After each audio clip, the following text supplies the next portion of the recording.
之前说好了，抄价的部分提你2成，把钱拿了再走。刚刚他们说话的时候，春晓就在一旁默默地算账。他将32两有760文给了东升。这是你的提成。东升看着30多两银子，人都傻了。这是我的？对，你的，32两又760文，是你这次的提成。有辛苦就有回报，对于努力的人，春晓从不吝啬给报酬。舒文将银子拨过去，送到他面前。你跑一趟得这些钱，我可是没有。你若是不要，我就收了啊。说完，他又看向春晓。姑姑，你真是的，你给人钱，好歹给人一个袋子装，这么些钱他口袋又装不下。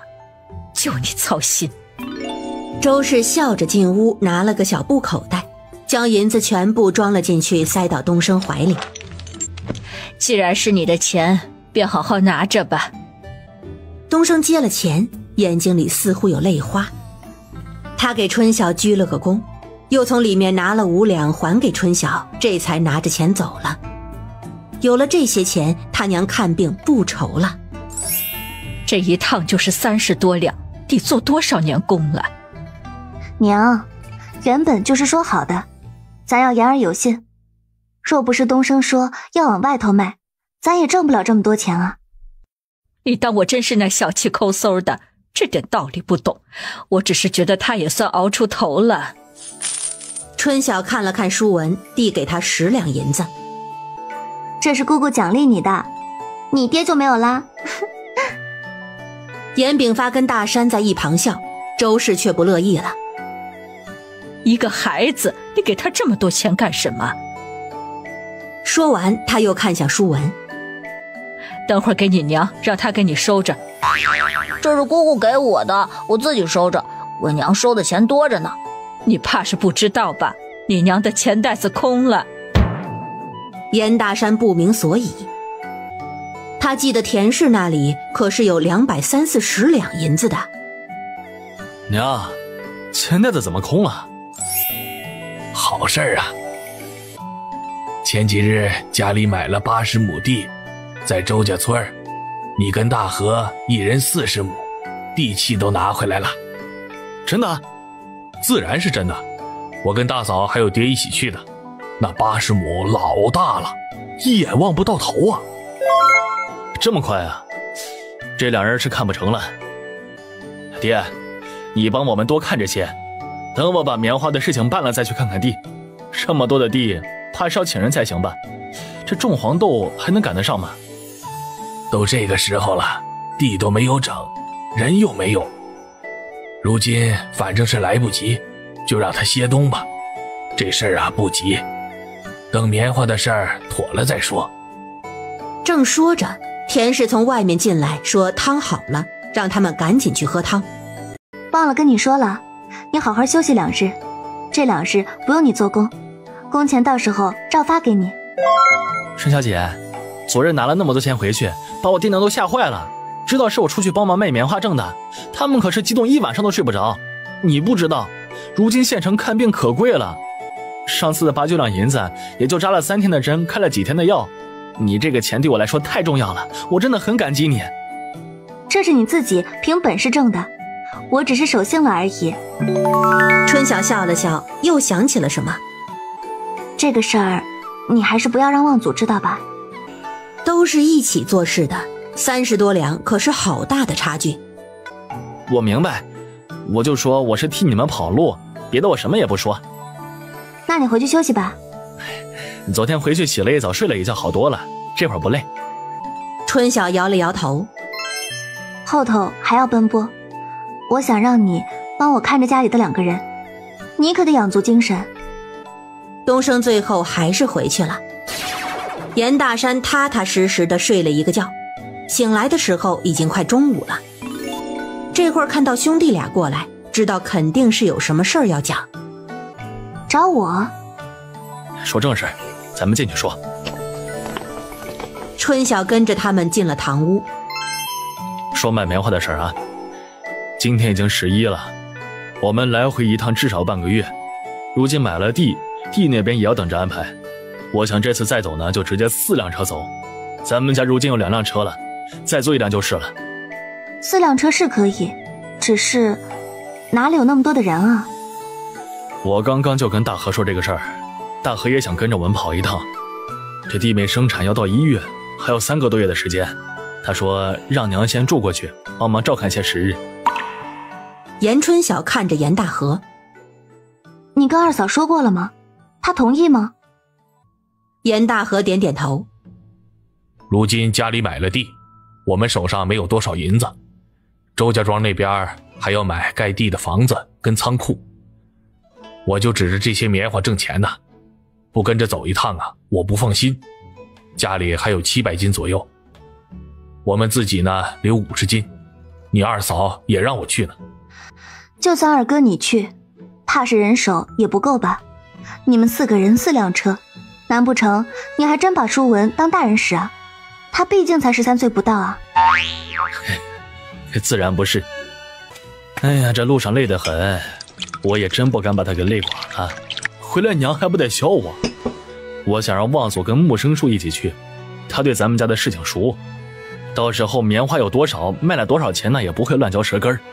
我们也不按你那个提成算，你跟东升说好了的不变，我们就给他们1人10两银子酬劳，这钱我跟大河1人出10两。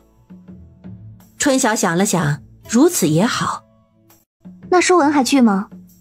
他得去，那小子跟你学的不错，算账还算得在行，他不去，我们到那里打钱住店都不方便。我觉得你的计划可行，到时候你们1人1车，我的2车就差不多了。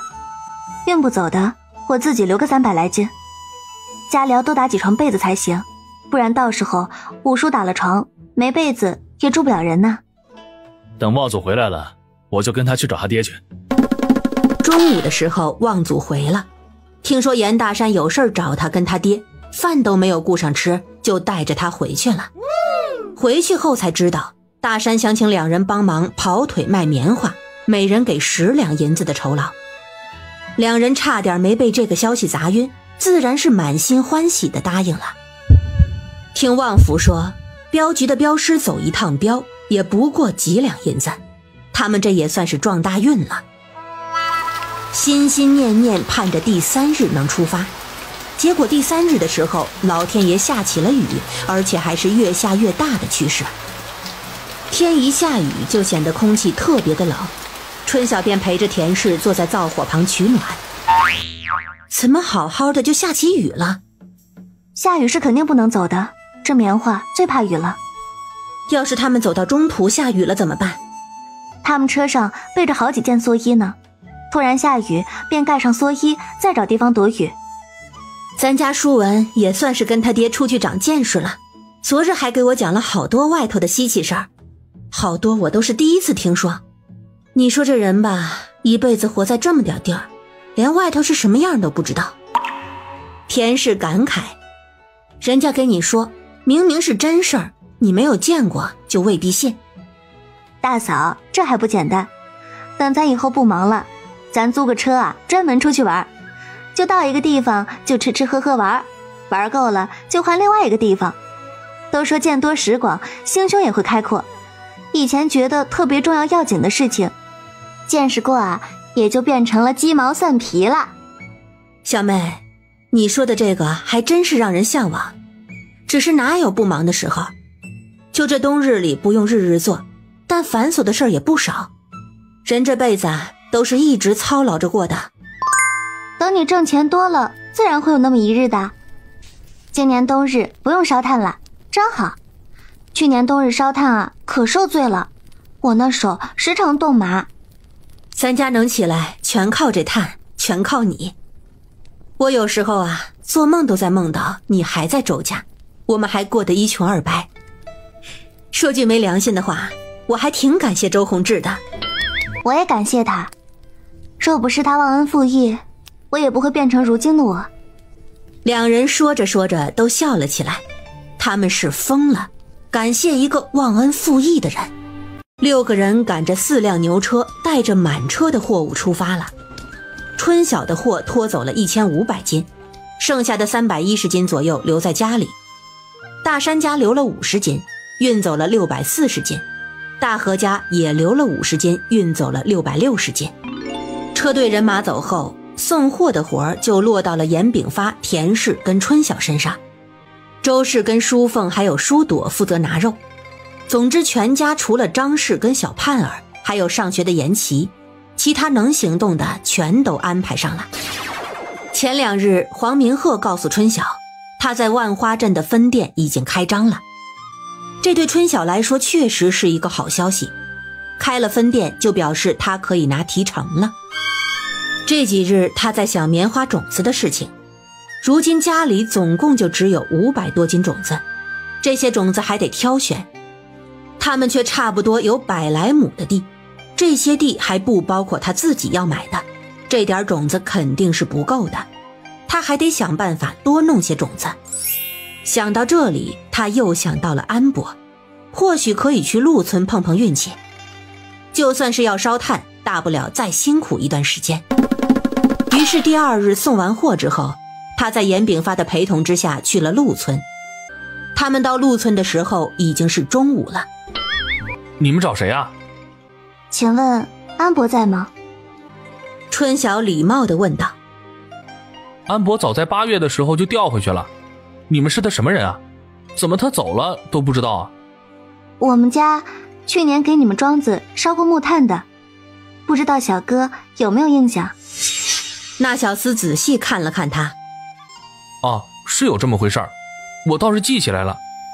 怎么，你们是来做木炭生意的？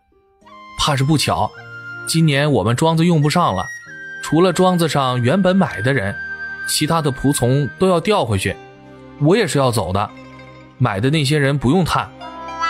春晓有些可惜，如今熟人不在了，也不知道这棉花种子还有没有戏。那小哥，你们庄子如今的管事是谁啊？我能见见他吗？我有事找他。管事儿的不是不能见，他这几日啊忙得很，这庄子要挂出去了，这几日正收拾东西呢。挂出去？春晓心中一惊，这个挂出去也不知道是不是他想的那个意思。北边的事儿，你们做生意的该是多多少少听说了吧？主家离得远，以为咱这地儿也要不太平，再加上庄子的出息不大，所以要将这庄子卖掉。这样说，姑娘你明白了吧？这庄子都不要了，我们还买炭做什么呀？这么大老远的运回去也不方便的，所以你们还是回吧，这买卖呀谈不成。春晓一听还真是要卖庄子，心里一下子激动起来，真是踏破铁鞋无觅处，得来全不费功夫。小哥，麻烦你让我见一下管事，我要买庄子。严炳发坐到课堂还有些发懵，原本不是说来问棉花种子的事情吗？后来说到卖炭，如今直接说到买庄子，这么大个庄子要多少钱啊？严姑娘，你怎么知道我这庄子要卖呀？我这消息还没有放出去呢。春晓笑了笑，我原本只是来卖炭的，去年我有给贵庄子烧过1000斤炭呢。开门的大哥跟我说你们要迁走了，用不上炭，我这才无意得知的。正好最近呢，我也在找庄子，怕是冥冥之中这庄子与我有缘呢。那管事的看着也是个和善人。我这庄子呢，确实是要卖的，卖的价格虽不便宜，倒也不贵。这围起来的里头有地126亩，院墙外面围着的有132亩，总共有土地258亩，再加上庄子里有生气的27个劳力，还有庄子里这房子。严姑娘，你觉得出个什么价合适啊？管事看这两人一直是这姑娘在说话，旁边的老汉一言不发，就知道是这姑娘主事。管事的真会开玩笑，您既然准备卖这庄子，这价钱自然是有数的，哪里轮得到我来开价？您不妨说说。我若是钱不够，还可以找您宽限几日去凑凑。那管事哈哈笑了起来。你若真是买啊，倒是省了我一桩事儿。庄子就刚刚说的这些，凑个整，1500两，如何呀？这话一出口，严炳发就倒抽了一口气。1500两，哪里去找这么多的钱？春晓也皱了皱眉，他如今满打满算也才1000两银子，1500两确实是有点超预算了。他愁苦地看着管事。管事，您这也太贵了些，能不能给个诚心价？您看，您这庄子我一来就撞上了，说明确实有缘，总不能落得个有缘无分吧？管事被他的话逗笑了。我这里面的东西，桌椅床铺板凳，所有的家具都是不带走的。库房的除了粮食跟棉花，其他的木材呀、种子呀、杂七杂八的都留下来，是卖是丢都随买主意。1500两已经是再便宜不过的价格了。这样吧，这庄子还在整理，近几日肯定是倒腾不出去的。你若是诚心想要，就1400两，如何？原本主家给的底价就是1300两到1500两，主家只是想尽早脱手，不然像这样的庄子开个2000两一点也不过分。不能再便宜些吗？严姑娘，这个价格已经是很便宜的了。我若挂到洋行，别说是1500两，就是1800两肯定也是有人要的。若不是你今日撞上，我觉得跟你投缘，我也不与你说那么多了。只是时间怕是有的等了。这样吧，再便宜50两，1350两如何？我是很诚心买的。边上的严炳发额头上的汗都出来了，上千两的银子他们哪里找去？但是闺女如今在谈正事，他又不能插嘴。1350两就1350两，这庄子要11月中交给你们，地契呢倒是可以提前办。管事，不瞒您说，我手上银钱不够，还需要凑一凑。月初我肯定能凑齐给您，不耽误您的事儿。明日呢，我先付500两，咱把这个事儿定下来如何？若是你月初没有凑齐银子，又该如何呀？我总不能一直等吧，到时候你们要不起，还耽误了我的时间呢。若是月初没有凑齐，那这500两就是给您的赔偿，这样足够诚心了吧？好，这姑娘还挺有魄力。明日啊，你带定金过来，我给你出个收据单子，再给你列个售卖明细，这个庄子便算卖给你了。若是你明日没来，老夫就当姑娘您跟老夫开了个玩笑，这事儿啊就算不作数。管事，咱们一言为定。春晓啊，这庄子虽好，但是这1350两这么大笔钱，我们上哪里去凑啊？刚出庄子门，严炳发便开始焦急。早知道这样，周家村的80亩地就不卖了。爹，话可不能这么说，那里已经是哥哥们的产业了，这钱我会想办法，您不用操心。到了11月，您啊来帮我整理庄子就行。1350两，258亩地的庄子，若是让他再找，怕是不容易找到了。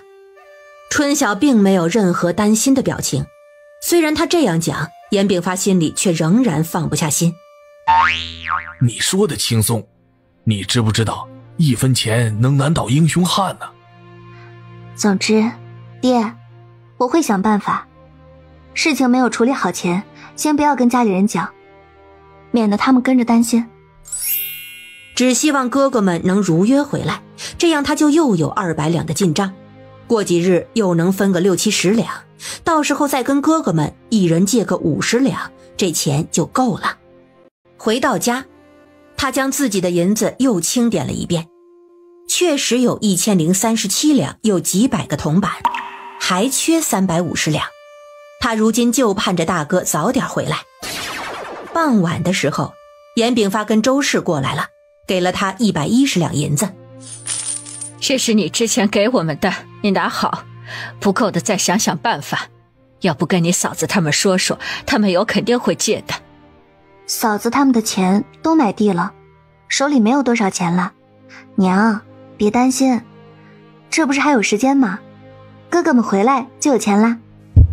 哎，就盼着他们路上顺利，早日回来。实在不行，能不能跟酒楼老板借点？咱们做着生意，就当提前把钱结了。虽说春晓让他不要管，但他觉得自己作为一个父亲，总要想想办法才好。爹，我若真凑不来，会去找他的，您放心好了。都说了让您不要管了，您还总是想。你如今手里有多少银子，我们也不知道。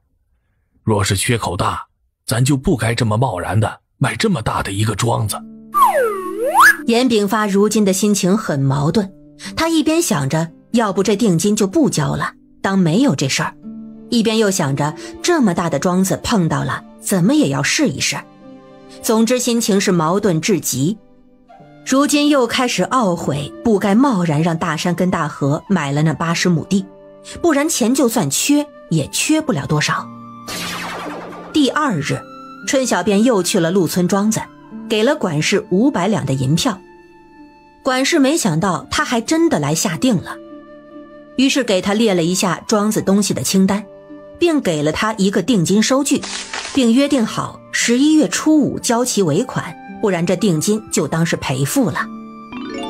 春晓拿起单子回了家，正好严炳发跟周氏都在，他太高兴，便给夫妻俩念起了清单。这主客院子是什么？奴房又是什么？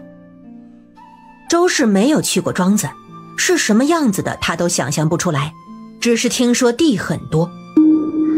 主客院子是主人住的院子，你问爹，可大了，比咱们这处啊建的不差，人家前后院还有回廊呢。奴房就是下人住的地方。周氏听他这样讲，转头看向了严炳发。房子真比咱建得好。好不好我也走了一趟，也没有仔细看过，不过呀，房子比咱多，看着比咱漂亮，是真的。春晓又继续念，这人27口是什么意思？他们还要留人，不是都已经卖了吗？娘，里头啊有27个是卖身的下人，一并传给咱了。什么？周氏大吃一惊，当初听到买了庄子，都没有如今听到买人吃惊。你这一口气还得了27个人，这是买人了。严炳发当初听到申气27人时，虽隐约猜到是这个意思，如今真真切切地听到是卖给春晓的人，也是心情难以平复。你买这么多人还要养活，春晓这得费多少粮食啊！27口人可得老大的花销了。娘，这出买人呢，我也是有点抵触的，但是我想了想，这买人也挺好的。买的人呢，就算是咱们家的人了，我要做什么怎么做，他们都不敢随便往外说。200多亩的地，原本就要请不少人，请人呢还得额外的付工钱，还怕他们把种植的技术说出去。27个人肯定不够，我想的是到时候再请一些附近庄子的人，让庄子上的人啊种小麦，咱们自己人呢就种棉花。如今买的地可比我这地好，种好了收成只多不少。严炳发听着点了点头。听你这么一讲啊，也确实是，若是你哥哥们的地能守着几个自己人就好了。你是也想买几个人放到周家村？等大山他们回来，听听他们的意思吧。严炳发思想转变得很快，越想越觉得这买人的好处大。他们虽然不习惯在家里用奴仆，但是若是在地里干活，不用在眼前，那都好说。21号这日，春晓又分了钱，他自己得了72两，2个嫂子得了50两。原本他打算趁着有空拿一部分棉花送到褥子铺让打褥子的，顺便再多买几匹布做被套。结果因为如今缺钱，什么都不敢做了。他爹说的1分钱难倒英雄汉。2个哥哥家如今有了独立的院子，又都打了井，有时候为了方便，从他这边取了卤料包，就在自家那边卤了，就算是要卤到晚上也无事。周氏住到了大何家，张氏如今月份大了，做什么事情都要注意。春晓日日盼着哥哥们早些回，结果日子一天天的过去，愣是没有等到人回来。日子很快就到了11月初1，按上次的时间也该回了。周氏这2日没事就到村口去看，偶尔就跟着村里的妇人站在村口聊天。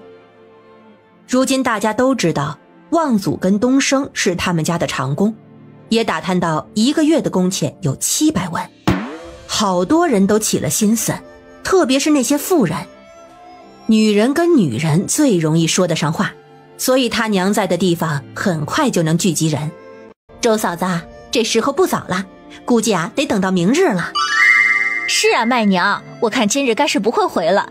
你们家可太厉害了，这棉花上门收不买，非得拉到外头自己卖。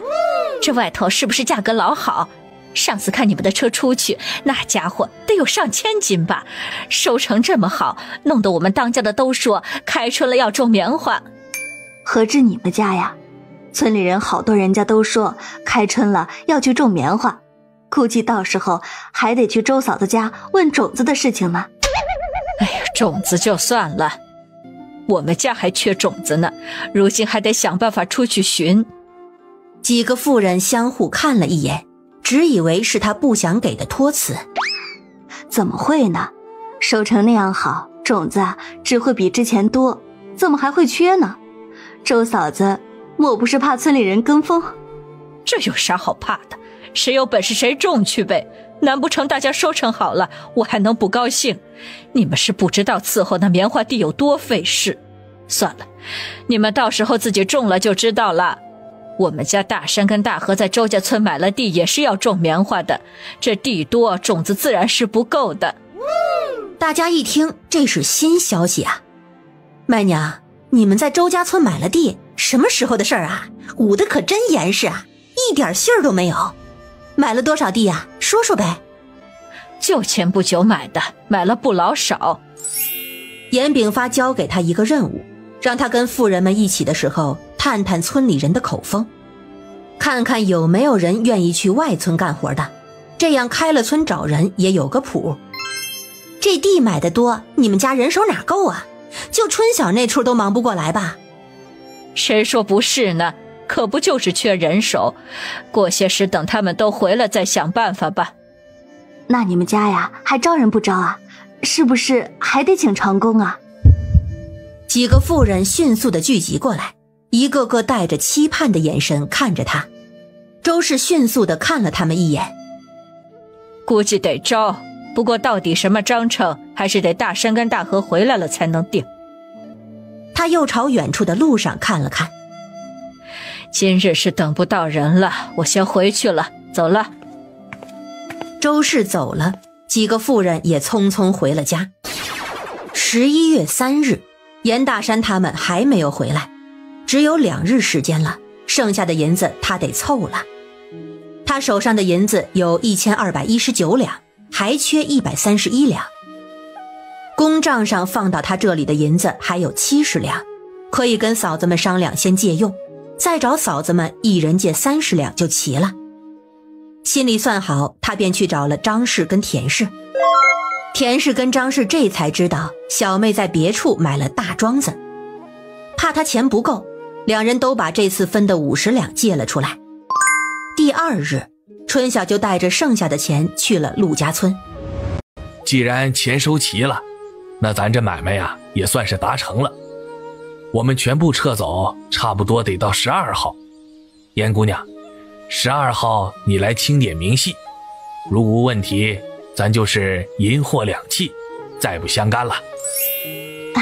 管事，那您什么时候方便啊？我们去镇衙把庄子的地契归属重新办了，这样我也能安心啊。你大老远跑一趟不容易，我看改日不如撞日，我这就让人备车，咱们去镇上。春晓的脸笑成了一朵花。管事的也是个利落人，我就喜欢跟利落人打交道。管事也笑。我也有个你这么大的闺女，我也想着早点回去啊，与家里人团聚呢。咱两边有商有量，早点把事情谈妥了，也能早点安生。他有些犹豫地看向春晓。有句话问起来有些唐突，我看严姑娘年岁也不小了，该有20了吧，却是姑娘打扮。你有如此本事，家中又有钱财，家里人怎么没给你选门好亲事啊？莫不是一心扑在赚钱上，把亲事给耽误了？女子还是要找个好夫郎君，后半辈子才算有个依靠啊。管事的，我成过亲的，只是如今和离了。春晓说得云淡风轻。为何呀？管事的不解了，一看这丫头就是个能干的，怎么会和离？春晓笑了笑。从前家里也是穷的，相公中了秀才，想另娶，要贬我做妾，我受不了那窝囊气，便和离了。那管事一听，内心便有些气愤，随即看向他，变得更加温和。哦，你这也算是遇人不淑啊，你那个相公是个没福的。到了家，严炳发他们正在等他。庄子真买了？买了呀，地契要到县府备案，得好几日才能下来，咱们12号要过去点东西呢。你哪里凑齐的1350两？你是找了酒楼的掌柜？春晓胡乱地点了点头，他看着田氏跟淑凤。你奶奶没过来？她去村口守人了。这都3号了，怎么还没回来？不会是在路上出事儿了吧？田氏很是担心。不会的。春晓虽然这样说，但是心里也是没底。之前就说北方那边乱了，这万一出了事儿，可如何是好？他开始有点后悔让他们出去冒险了，早知道就卖到县城，也省得这样提心吊胆。这2日有好些村里人找上门说相，说要是家里请人，让留个位。这事儿也得你哥哥他们回来了才能定，也不知道你哥哥他们什么时候回来，家里有好多事情等着拿主意呢。严炳发在心里着急。再等等吧，他们不会连个消息都没有，着急也没有用。就在大家左盼右盼，周氏焦心不已的时候，初6这日下午，周氏终于在村口等到了回来的牛车。周氏激动的就差没有哭出来了，他跟几个村妇都迎了上去。车上的人风尘仆仆，大山看到他就笑了。娘，你怎么还守到村口这处呢？这天风大着呢。你们这么久不回，我能不来守着吗？走，赶紧回去。你爹在春晓那处，路上接上你媳妇跟大和媳妇，咱回去说。娘，你就看大哥，怎么不看看我呀？大和在后头的车上笑。我能看不到你？别贫了，家里人都担心死了，赶紧走。他又看向了乔木生父子。木生兄弟，你是先回家还是同我们一道回去啊？等会儿进来村我们先回家，家里人怕是也着急了。婶儿，那等会儿我也先回家一趟。好好，都先回去报个平安，账咱回头再算。4辆牛车进了村，村里人看到他们回了，莫名也高兴起来。大山他们先把租来的2辆牛车还了，还说好晚一点上门跟他们结租钱。田氏看到他们，眼泪一下子就流了下来。他捶了严大山2下，又擦了擦眼泪，坐上牛车便去了春晓处。路上也把张氏接了过去。张氏如今肚子大了，大河看到自己媳妇儿，忍不住摸了摸她的肚子。睡觉还难受不难受啊？张氏看了看其他人，低着头没有吭声。严炳发在院子里听到牛车的声音，心里一动，心里悬了好久的心总算是落了下来。哎呀，你们可算回来了！爹！几个孩子从远边的地里跑了回来，他们今日在帮忙拔草。爹！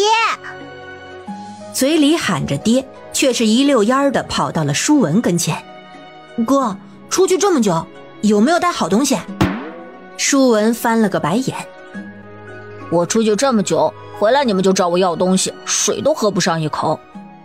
2个孩子麻溜的跑去倒水，舒文则帮他们把牛车牵进了牛棚，又往水槽里加了水。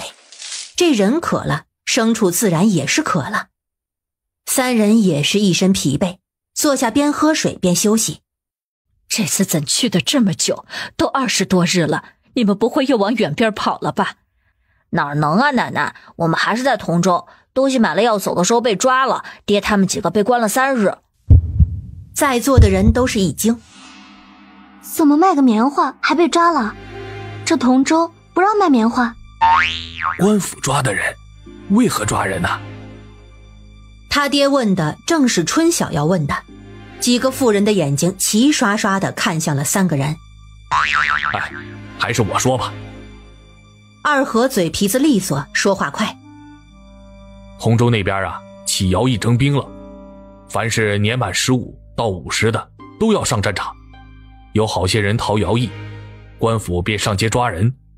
只要是成年男子，先抓了再说，等查清楚了再放人。咱们呢，也是被莫名其妙的关了3天。这都多久没有兵役了，怎的今年又起了？北边那处打仗，同州离得近，朝廷缺人，不就得起兵役吗？那同州如今岂不是乱得很？哎，是乱，乱得很。商人多，流民多，官府的人也多，出城都要办通行证。幸好我们的棉花卖完了，不用再去了。这如今是一天一个样，能不去还是不要去了。大河想到那个场景，就不住地摇头。这次的棉花卖了个什么价呀？周氏问。说到棉花，3人又笑了起来。如今那边物价见天的涨，上次我们去卖的187文1斤，这次可是卖了218文。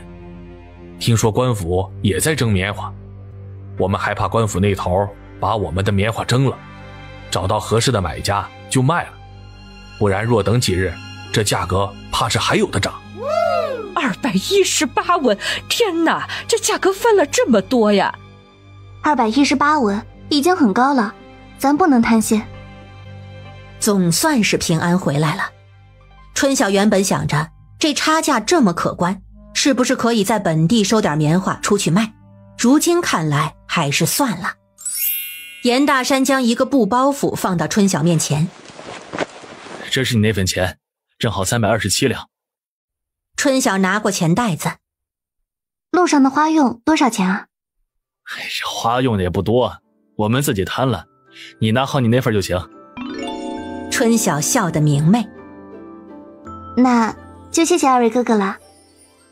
说完，他便在袋子里开始数银子，还了田氏跟张氏一人50两，又还了周氏他们110两。咱们有借有还，再借不难。兄弟2个却是看傻了眼。你怎的给他们钱？哥，你们迟迟不回来，我这是欠着全家人的外债呢。3人更是一头雾水。姑姑，你的钱被人骗了？可别胡说，你们不在的时候，咱小妹买了个老大的庄子，听爹说有200多亩地呢，缺点钱我们便凑了凑。你买了庄子了？买哪儿呢？就陆村那个庄子，去年咱给人家烧炭那个。原本啊我是去问棉花种子的事情，结果人家要卖庄子，我便买了。严大山傻了，那庄子可修得老大了。那得多少钱呢？1350两呢，也不知道你妹妹啊怎么凑的钱，她也不说，也不让管。可不止地呀，还有27口人也一并卖给她了。大河正喝水，一下子喷了过来。1350两，这么多钱，还买了人？这买人对于他们来说还是太震撼了。张氏拍了拍他的背，买人而已，你看你都喷到爹身上去了。姑姑，你这是真要做庄园主啊？春晓笑得眉毛一挑，那是当然，12号咱们全家都得过去帮忙交接清理，理好了我才能安排后面的事情。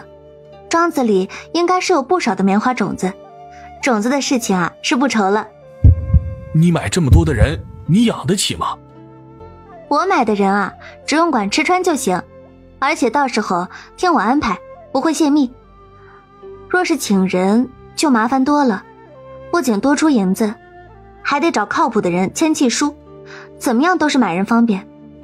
只是这些人我如今都还没有见过，不知道他们是个什么状况，等我完全接手了庄子再说吧。我开始也觉得这买人膈应得很，这几日想了想，倒是觉得这买人确实是个好打算，还想着你们那边到时候是不是也买几个人长期驻守呢？我休息2日，去周家村先看看去，看完了再回来看看该怎么办。那边肯定是要买地盖房子的，买多大的地盖多大的房子，到时候咱们一起回来合计合计。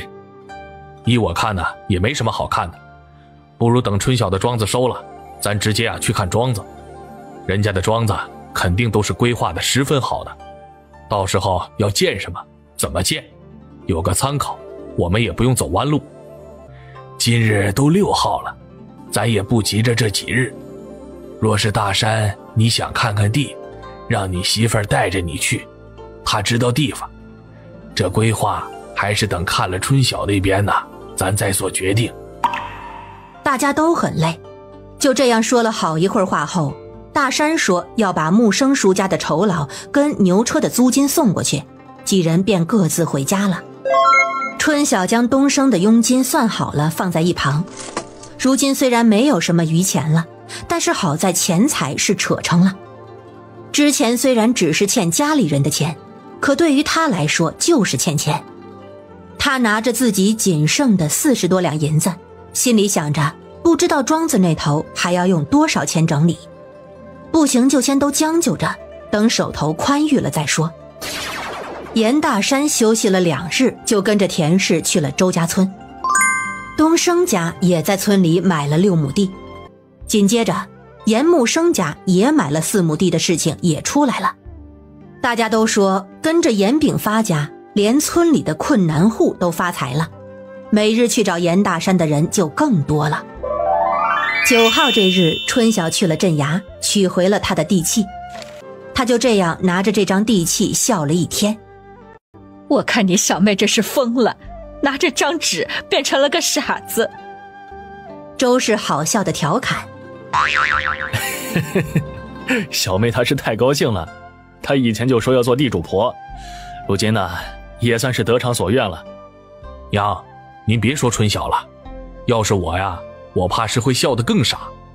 200多亩地的，咱村里总共怕也就是300来亩吧，他一个人的地抵一个村呢，你说换成你高兴不高兴？正好东升拿着锄头进屋，大河拦住他。东升啊，你爹有没有说什么时候给你说媳妇儿？今日上午我来的时候，可是看到有媒婆进村了，是不是有媒人上你家去提亲了？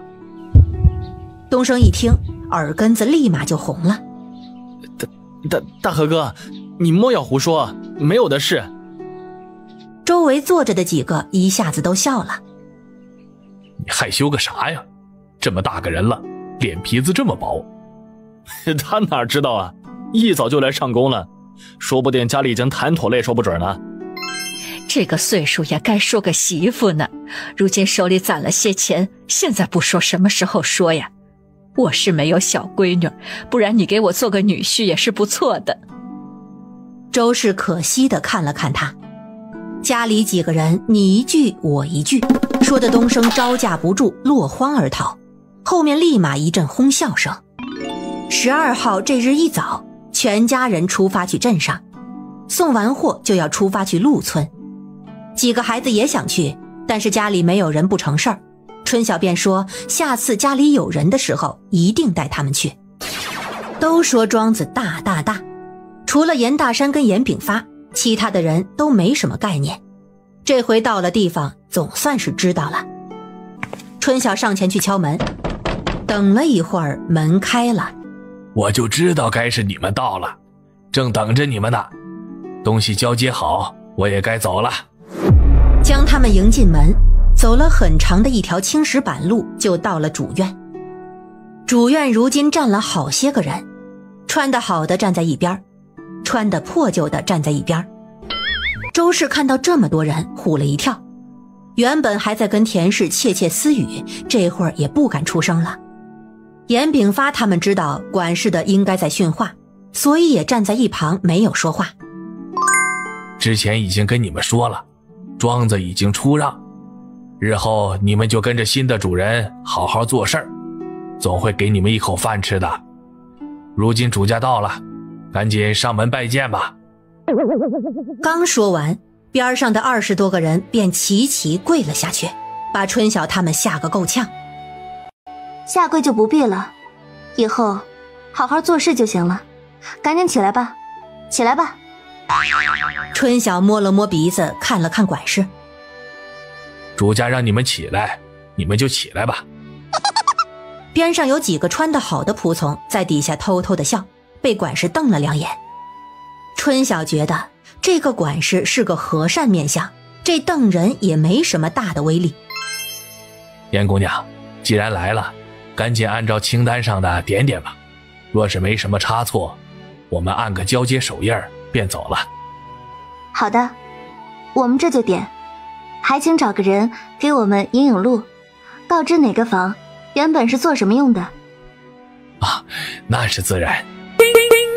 管事挥手叫来了2个小厮，让他们帮忙带路。春晓及家里人开始按着他说的东西看看是不是都在。经过一番清点，才发现除了清单上的东西，庄子里还有好些东西没在清单上，也没有被清走。牲口圈里居然还有2头牛。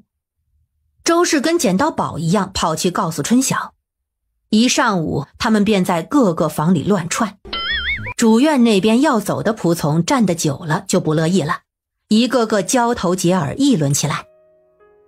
春晓来的时候就看到他们不耐烦的样子，他看向管事。不好意思，既然是交接，我们这边要查得细些，只是还有好多单子上没有的东西，我们要如何处理？管事摆摆手说不碍事。那些东西就劳烦您跟您家里人帮我们清理了。哎呀，我们实在是没那个功夫清理了。这说的多客气啊，明明都是有用的东西，当做垃圾扔给他们了。春晓自然是高兴。那行，我们也点完了，那咱们现在按个印，就算是交接完了。我提前祝各位一路顺风，祝管事您步步高升。哎呦，多谢多谢。2人很快各自在清单上按了手印，庄子里要走的仆从都坐上了牛车出发了。人走了，大家也没有轻松。田氏拉了周氏，指了指那边的20几个人。周氏挪了挪位置，看向春晓。大山跟大河面面相觑，也不知道要说些什么。这事儿还只得春晓自己上了。他拉了张凳子坐在中间，其他几个家里人自觉站在他后头。你们这里头可有管事的？大家你看看我，我看看你，最后推了一个人出来。那人忙跪下。回东家，咱们以前呢都是跟着庄子里的郑管事做事，活计啊都是他安排的。春晓看了看回话那人，那人大概30-40岁的样子，长得也算老实，就是有些瘦。别说他，这群人就没有不瘦的。你叫什么名字？小人是阿武。阿武？他的身契里可没有叫阿武的。春晓皱了皱眉。你们不会是一直排到27吧？后头的大河忍不住笑了。东家说的正是，我们是从阿大到27。春晓都无语了，果然为了方便取的名字简单粗暴。那你原本叫什么名字啊？小人名字叫王时文。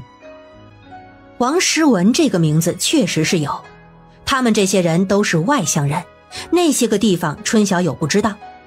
既然签了死契，除非主家发善心，不然婚配子女这些都是由主家发落的。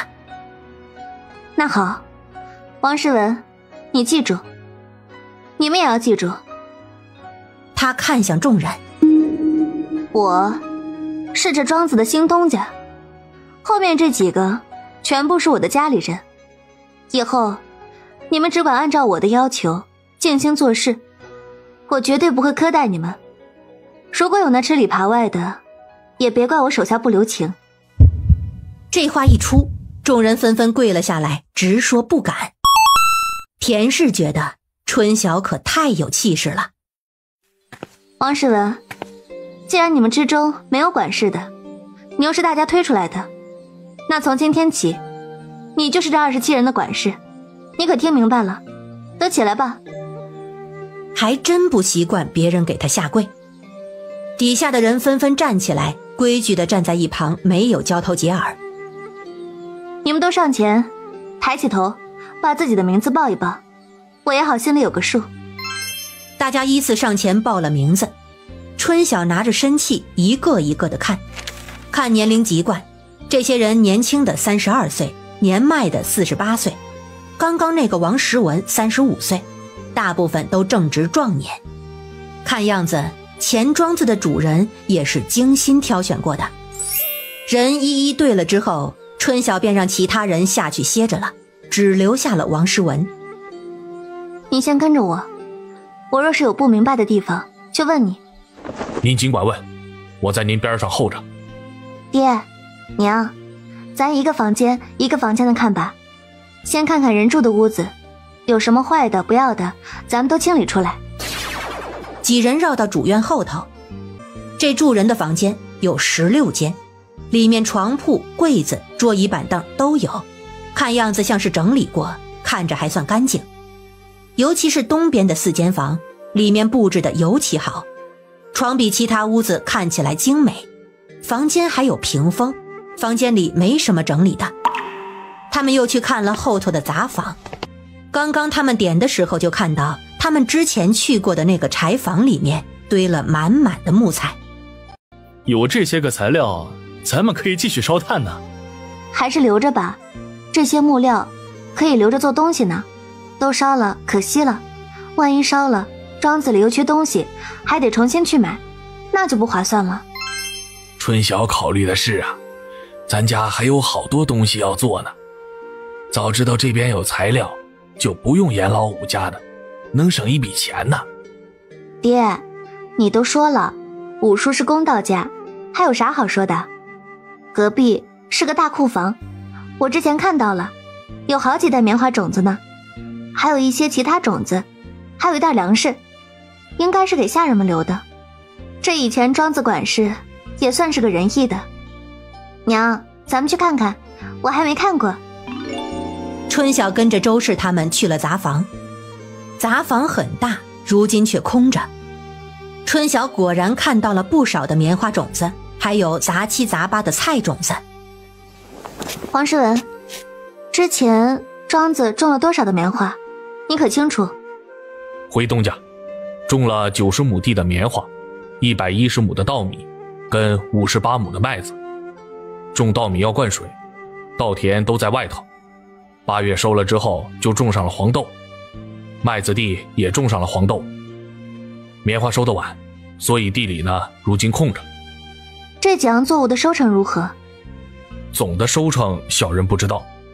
之前收棉花的时候，钱管事算过亩产，说是1亩地可以出110斤的棉花。棉花地地税是20斤，稻米1亩地可以出250斤左右，麦子1亩地可以出220斤左右。这2种地税啊是40斤，黄豆1亩地可出240斤左右，地税是50斤。春晓见他滔滔不绝地说着，突然笑了笑。看样子我这管事是选对人了，对粮食产量很上心啊。王诗文被他说的有些惶恐。我也就平时多留了些心，不是刻意打听主家财事的。你别怕，我这不是反话，我如今呢正需要这些数据，你说的很好。他突然想起一个事情，之前种麦子，他一激动把麦子全打了，没有留麦种。麦种跟稻种都是粮食，人家自然不会留给他的，看样子还得想办法。库房有好几个，除了这个留下一些种子的，其他的都空着。他们又去了灶房，这个灶房比他家的还大，里面有一排4个灶台，8口锅，锅都还在。对面还有一排桌案，切菜放菜用的，刀具那些是拿走了的，还留下几个大菜盆，油盐酱醋也都没有。春晓记了下来。从灶房出来就是2个柴房，柴房很大，堆满了棉花杆子跟麦秆，平时做饭就从这处拿。这柴火杆我们住的那处空地还堆了不少。这宅子没有水井吗？春晓没有注意到，但是他觉得应该不可能啊。有啊，刚刚灶房边上的空地，就那边墙边上有一个，我看见了。要我带你去看吗？东家，这主宅后头我也没有来过，这个我也不清楚。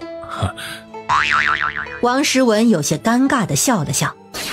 他们把院子又仔细地看了看，结果在东西间的侧面也看到一个。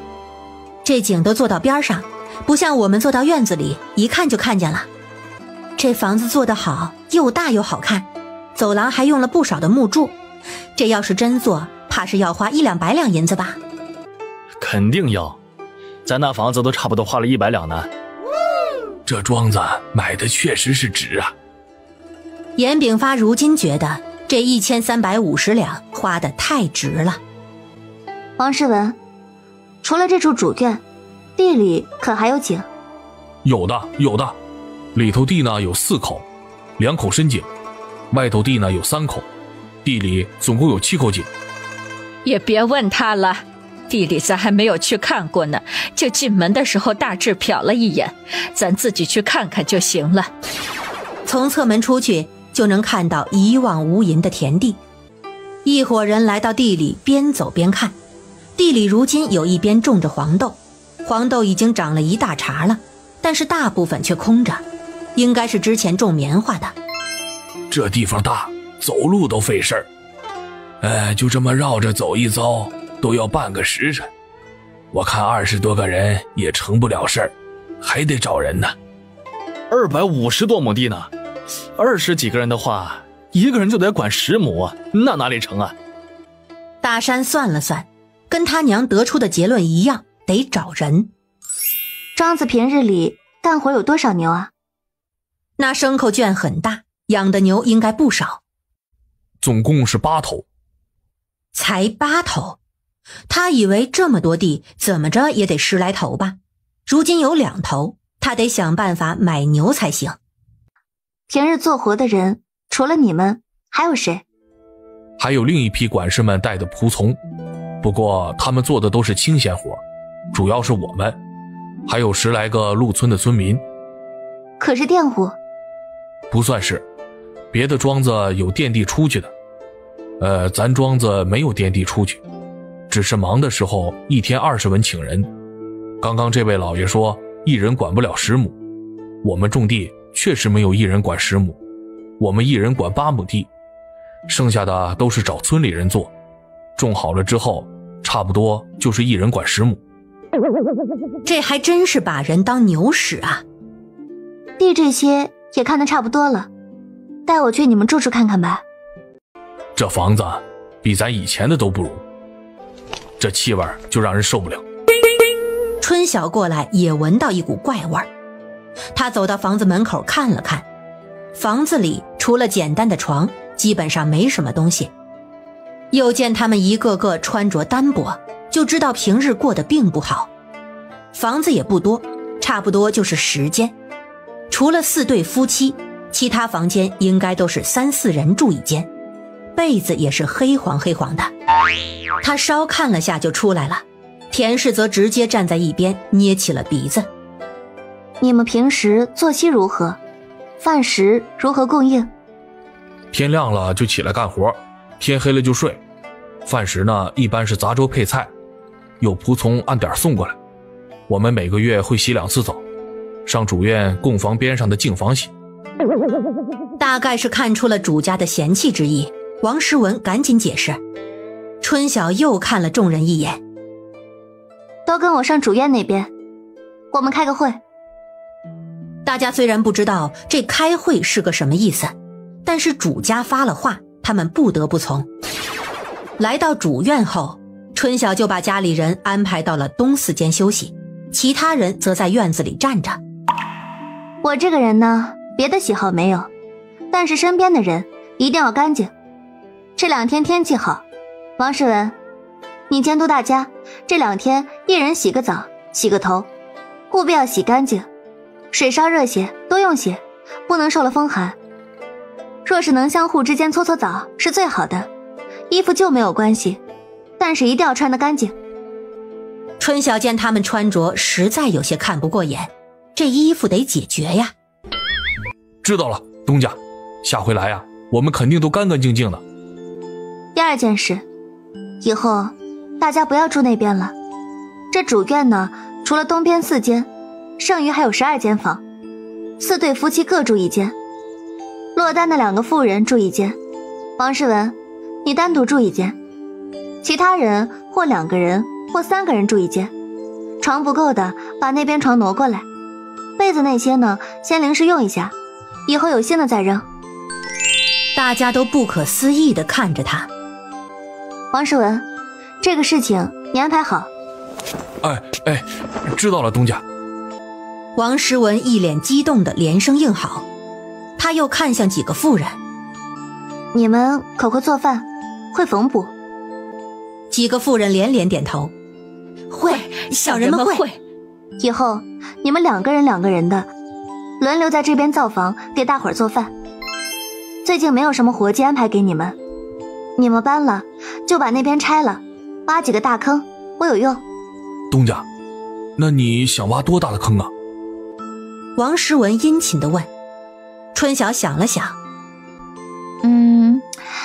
就你们那边1间房那么大吧，也不用太深，有个1人深就行了，挖4个，这事儿不急，得空了再弄。见大家这会儿激动，估计也听不进什么，他看着王时文，你们平日生活必备的东西若是缺，你让他们报给你，我来了你报给我，会给你们解决的。好的，东家。看得出他们这会儿碰上的也是好主子，兴许比之前的更好。我知道庄子上没什么粮食了，明日我给你们送些粮过来。哦对了，庄子里有没有菜园子啊？他是没有注意到。有，就在这主院后头，连着外头的地，有后门可以出去的。王时文说着就想带他去看，种了好些个菜呢。算了，有就行，今日就不看了。这会儿早就过了饭点了，你让他们赶紧做饭吧，我也该回了。你且记住一点，你如今与以往不同，你是管着他们的，若是管束不住，便是你的问题。出了问题，我首先找你，其次才是当事人。王时文一听跪了下来。东家放心，您信任我，我自然不会让您失望。您刚刚交代的那些事情啊，我都记得牢牢的，我肯定会办得妥妥帖帖的。春晓满意的点点头。起来吧，首先得改的就是这动不动就跪的毛病，以后轻易别跪了。说完回屋找到了家里人，一起出了庄子。幸好房子多，不然还真住不下这么多人。我今日才知道，这下人跟下人还有这么大的区别。我看这些人平日里干死活也没见落得好，咱小妹买了他们也算是情善积德了。大哥，你看仔细了没有啊？咱那边可是要参考着这边建的。没有办法参考，这边的地是咱们那边的3倍，咱们总不至于也建个这么大的房子吧？大哥，你们要建就要看要请多少人了。那些人呢，是要长期住在那边守地的，除了长期看守的住的，还要建2-3个客房，去了回不来可以临时住的。最好呢跟我一样找个管事，事情交代下去就有人安排，自己也省心啊。春晓说的是。呀，那您说咱是不是还真的要买几个人呢？我看那最好是买几个，买的人怎么安排都行，请的人未必尽心尽力。最好是买几个，你没听见吗？他们天天干那么重的活，住那样的条件，一个个却任劳任怨，这要不是买的，谁给你这么干呢？严炳发越发觉得买的人好。这镇上也不知道有没有买人的地方，不行的话还是要去趟县城才行。大哥二哥，你们如果去了县城，帮我买几头牛呗，钱先帮我垫着，我日后再还给你们。几头啊？咱们镇上不能买，为啥去县城买啊？我要好几头呢，镇上怕是难买到。春晓啊，你也有犯糊涂的时候，我们又不是3头6臂，如何给你弄回来那么多牛啊？最多一人能给你牵1头回来。春晓想想也是，是他自己犯糊涂了。那就给我牵2头回来，爹也帮我多看看，贵一点就贵一点，只是我先耍个无赖，钱你们谁买谁先帮忙垫付一下，我如今可是穷鬼一个。就你这样的还说自己是穷鬼，哼，真是气死人喽。几人到了镇上，春晓给大家买了包子，让大河赶着车带严炳发夫妇先回去，他则让大山赶车带着他跟田氏去买东西。首先去的就是布庄，他的银子今日都带在身上了，自己家里缺布，庄子如今也大量缺布，这布又贵，真是个愁人的事儿。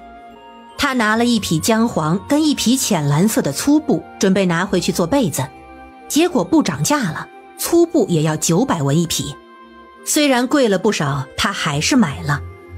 快出门的时候又走了回去，找到掌柜。掌柜，你这里有没有便宜些的布啊？我想要些便宜些的布，过得去就行。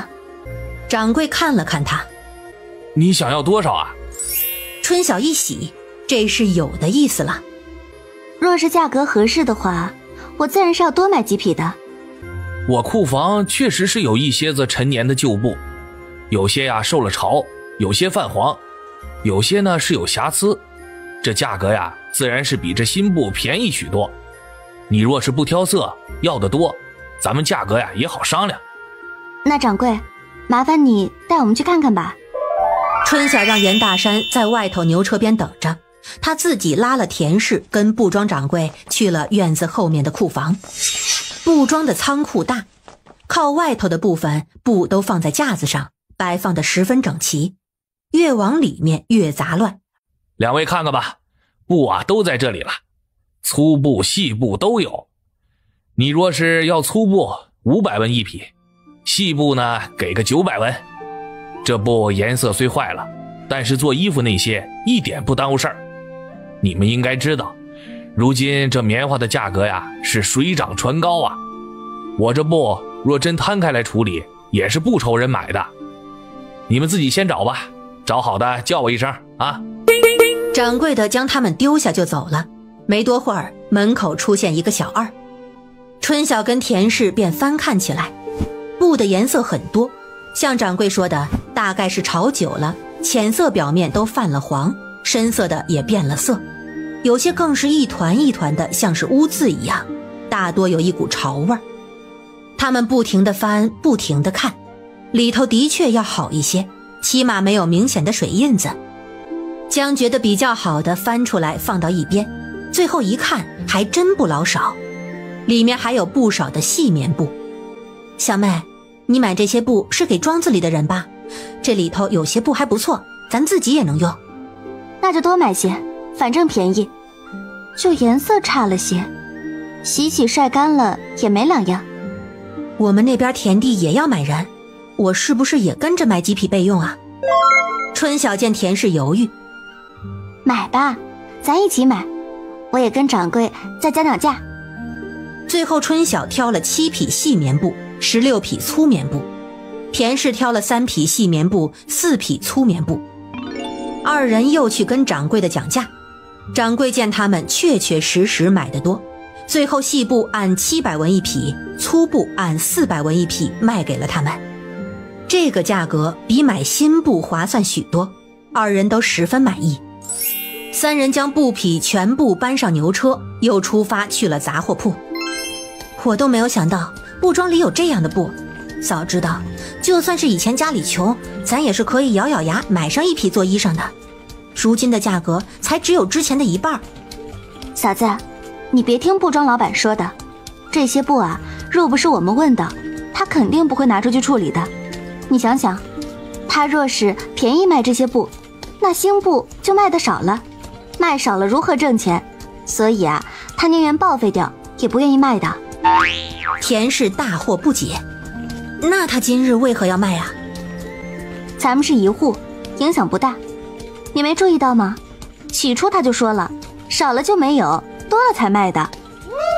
田氏恍然大悟，原来如此。这做生意的道道多，我们都没有春晓想的透彻。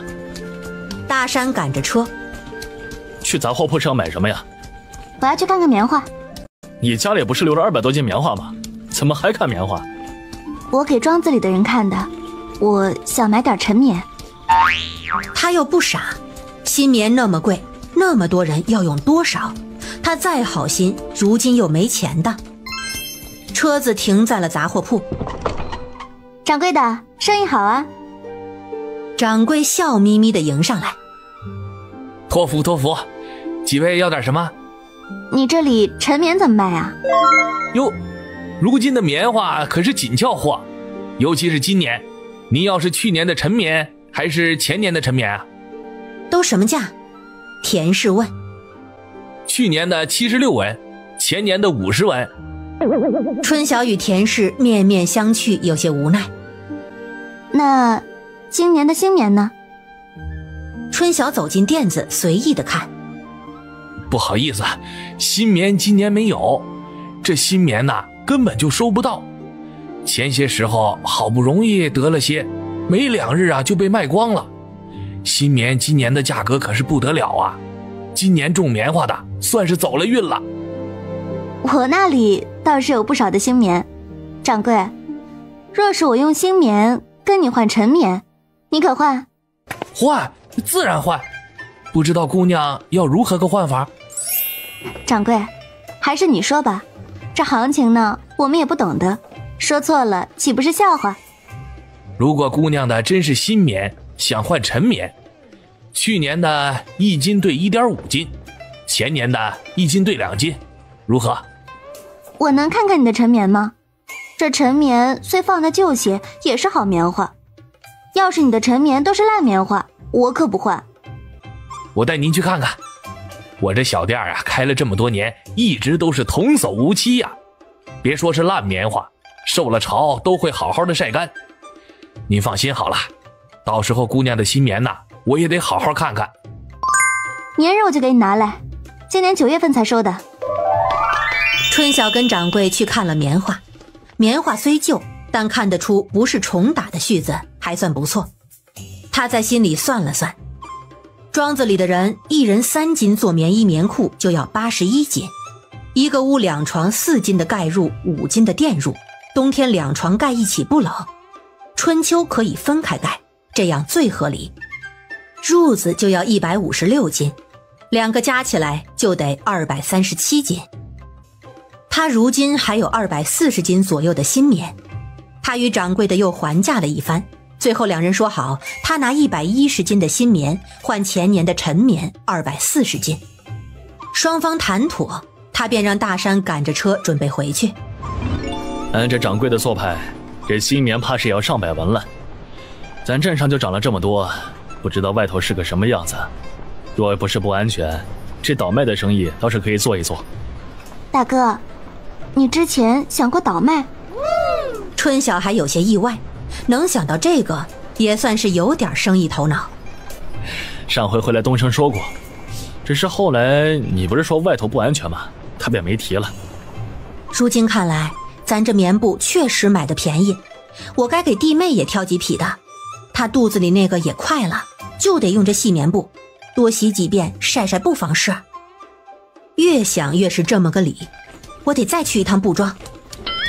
大嫂，要不算了吧，刚刚好的那些也被我们挑的差不多了。那底下跟里头边上的还没有翻过呢，咱再找找，过了这个村儿可就没这个店了。几人又将牛车赶回了布庄，掌柜的见他们回来，还说要再挑些，无奈地摇了摇头。我这卖给你们，卖一匹亏一匹呀。话虽这样说，还是带着他们去了库房。2人又开始在里面挑，还真让他们又挑到了几匹还算不错的。于是春晓又买了3匹细棉布，2匹粗棉布，田氏又买了3匹细棉布加1匹粗棉布。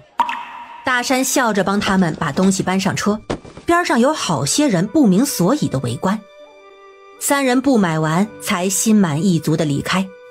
回到家，周氏看到一车的布，张大了嘴：“你们这是把布庄给打劫了，想自己开个布庄还是咋的？怎么买了这么多的布啊？”他上前去看，这布怎么这个色儿？这布不好，放久了怎么挑的你们？淑凤也跑过来，吃惊地看着车上。娘，怎么这么多布啊？春晓先将2匹新布拿回屋，放回了箱子。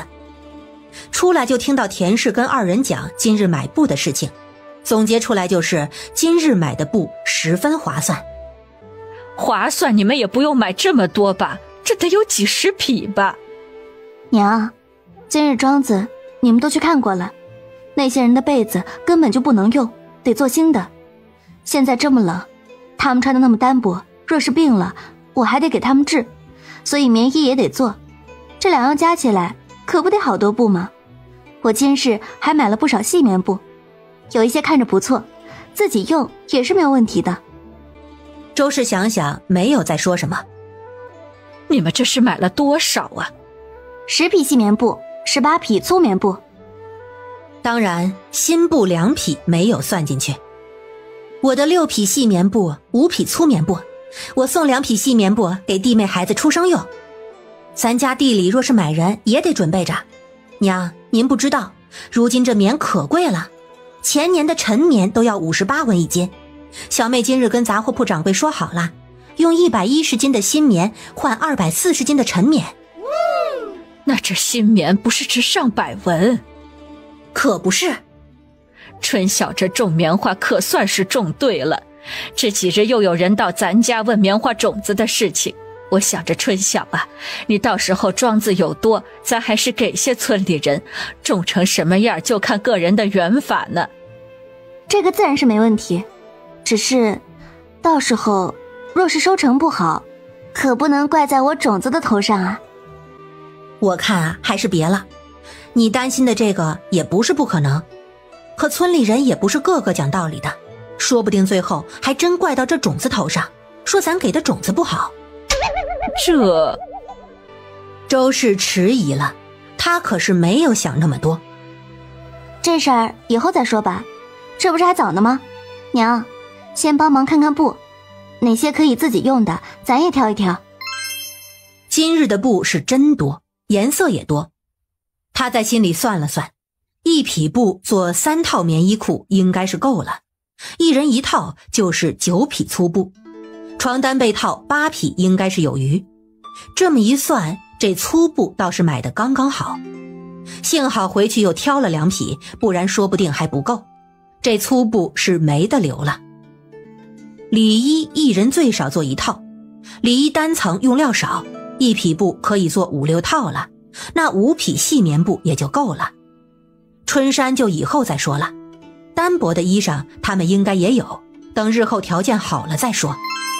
他便让周氏一起给他挑了5匹细棉布出来。周氏知道挑出来的是要自己用的，所以看得很认真。其实他们挑的布都挺好的。我看这些布都行，你给庄子上用粗布不就行了？这些细布咱自己留着用，平时买老贵了。娘，我说这布不错吧？我跟小妹今日可是挑了好久，我就觉得不错。这做里衣用细棉布舒服，粗棉布不舒服。那是你，我们以前可都是穿的粗布，你这细的拿过去，人家还得精细着做，怕出岔子，万一不够怎么办？依我看，就该多买些粗的，让他们想做什么都用得上，多用些少用些也不妨，到时候做春衫也余。春晓觉得他娘这话确实是有道理，他算得太死，不够还真不好办。那怎么办啊？难不成还去啊？都申时了。周氏看了看天色，去，今日是撞上了，万一明日那掌柜不卖了怎么办？大媳妇，要不你跟我再跑一趟？一旁的大山哭笑不得。娘，要不还是明日吧，这会儿去回来都得天黑了。田氏这会儿正兴起，听周氏说戏不好，心里正乐开花。如今婆婆要帮小妹买，她自然得陪着。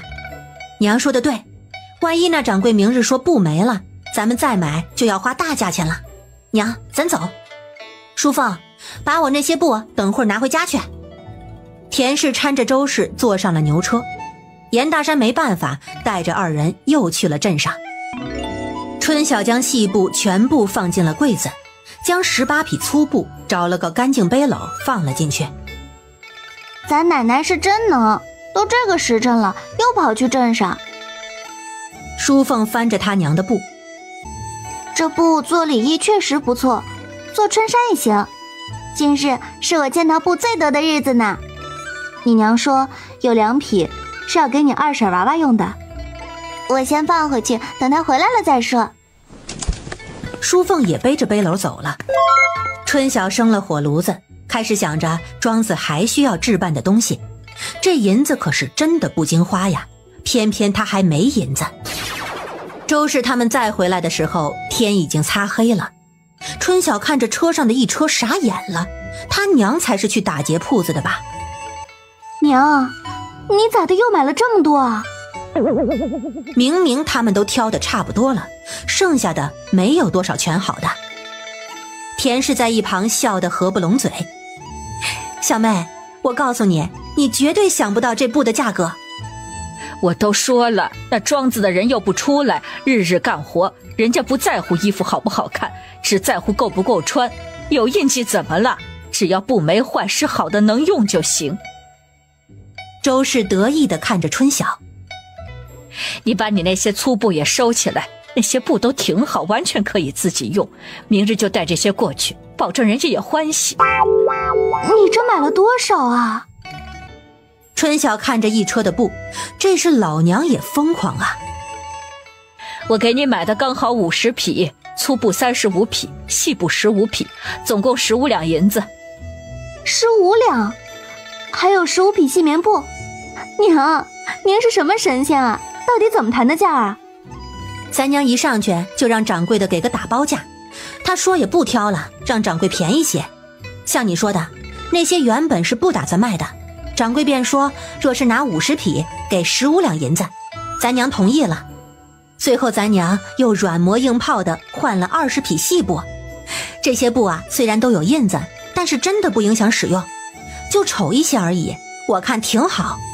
我也拿了粗的20匹，细的8匹。你啥时候见过300文1匹的细布？给工人用啊，够够的了。你是没看到那布庄老板肉疼的样子，真真好笑。那也只是装装样子而已，他东西轻了，得了钱，怎么都是划算的。看田氏跟周氏高兴的样子，春晓也笑了。娘，这钱您先帮我垫着，我过些时再还你。那是自然。行了，之前的布你们都各自留起来用，把车上的这些放到背篓里，明天带走。早知道结果是这样，他就不买那么多了。他如今粗布有20匹，细布有10匹，像田氏说的，真是够够的了。严大山将牛送进牛棚，又喂了些草料，走到春晓身边。他们当今日得了便宜，一路上不知道多高兴。你明日要去庄子上不得空，这样吧，后日咱们找个时间一起合计一下，那头地里要怎么建，第一步做什么，第二步做什么，你也帮我们参详参详。春晓点点头。明日我去庄子那边，先把前期事情安排好，咱重点看看周家庄那边如何弄。又跟大山说，让舒文明天帮忙赶车送他去庄子。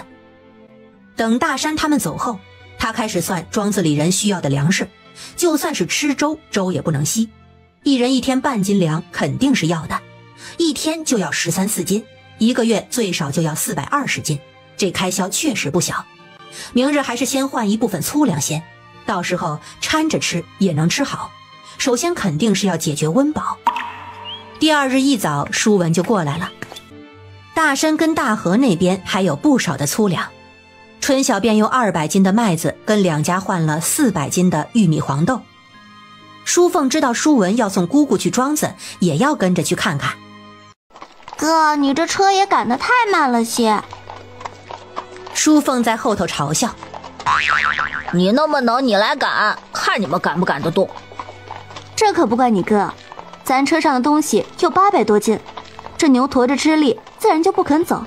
800斤差不多就是极限了。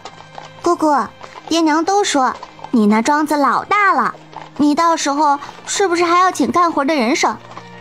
肯定是要请的，这不是还有时间呢？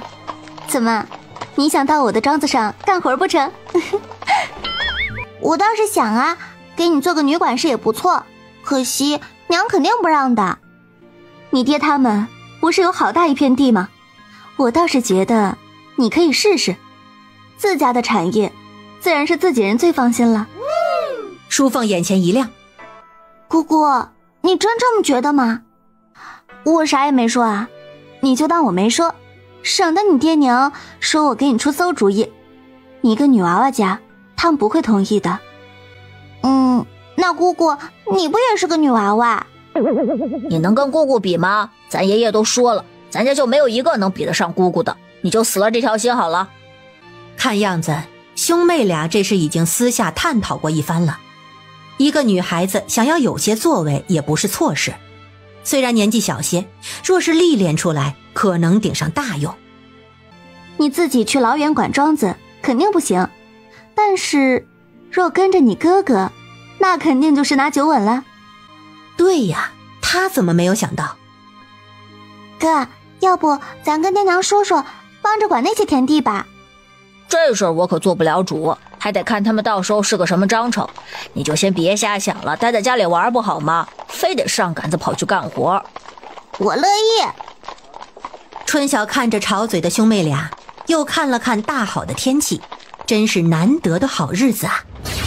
到了镇上，他先去杂货铺子换了240斤的棉花，又称了156斤的棉花给老板，说要打24床4斤的棉絮跟12床5斤的棉絮，并给老板比了被子大小，又问老板什么时候能好。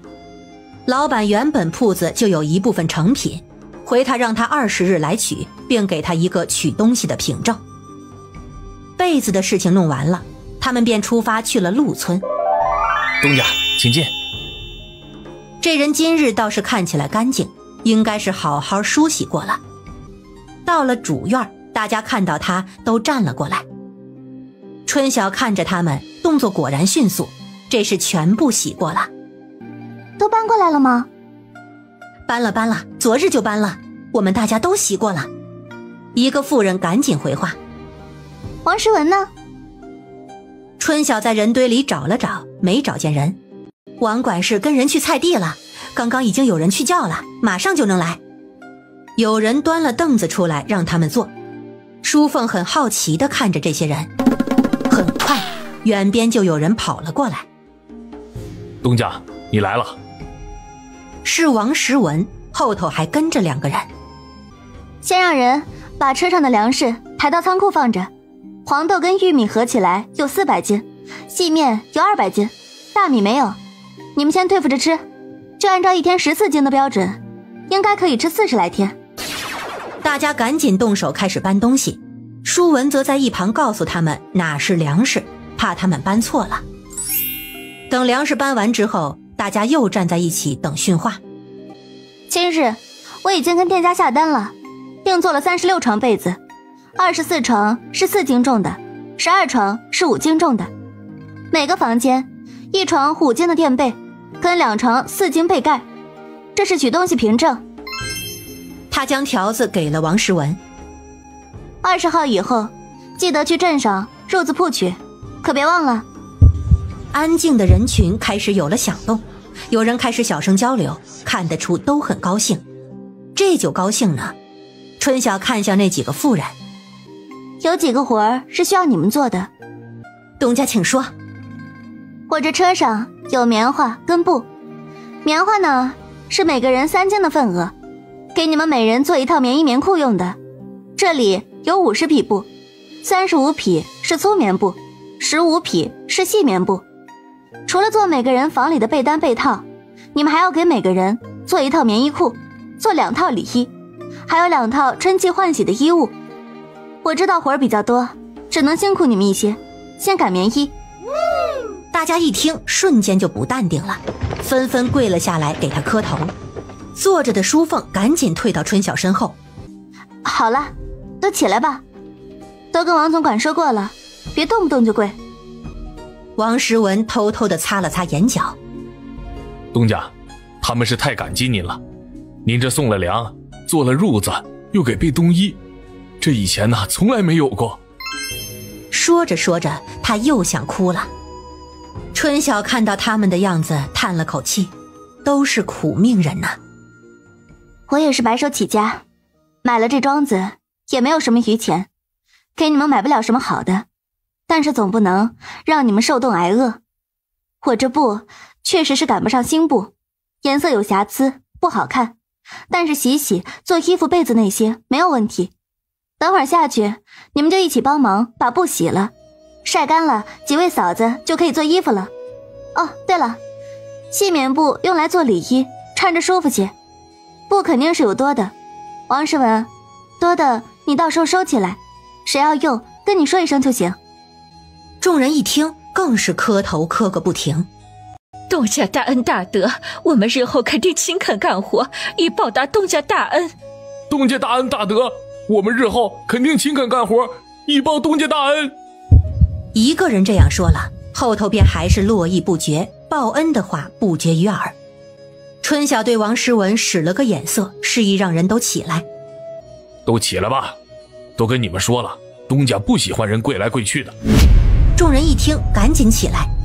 王时文让人把棉花放去了他的房间，又让剩下的人赶紧去打水洗布。今天天气好，洗了晒一下午就能干了。这棉布不能用热水洗，只能用凉水，就让男人们洗吧，妇人受了凉不好。褥子到了，你们以前的旧的不要了，都睡得没人形了，到时候都一起烧了。众人齐齐应是，大家各自拿着布去清洗。他又看向王时文，最近呢也没有什么要特意交代的，你们如今只把地里的黄豆种好，该收的时候就收。对了，你跟我来一下。4人一起来到仓库。你安排人把棉种挑一挑，像这样的就要，这样的不要。春晓拿了颗颗粒饱满的跟一颗扁的给王时文看了看。全部挑出来，这个事情不急，年前做出来就行，如今最紧要的是做棉衣。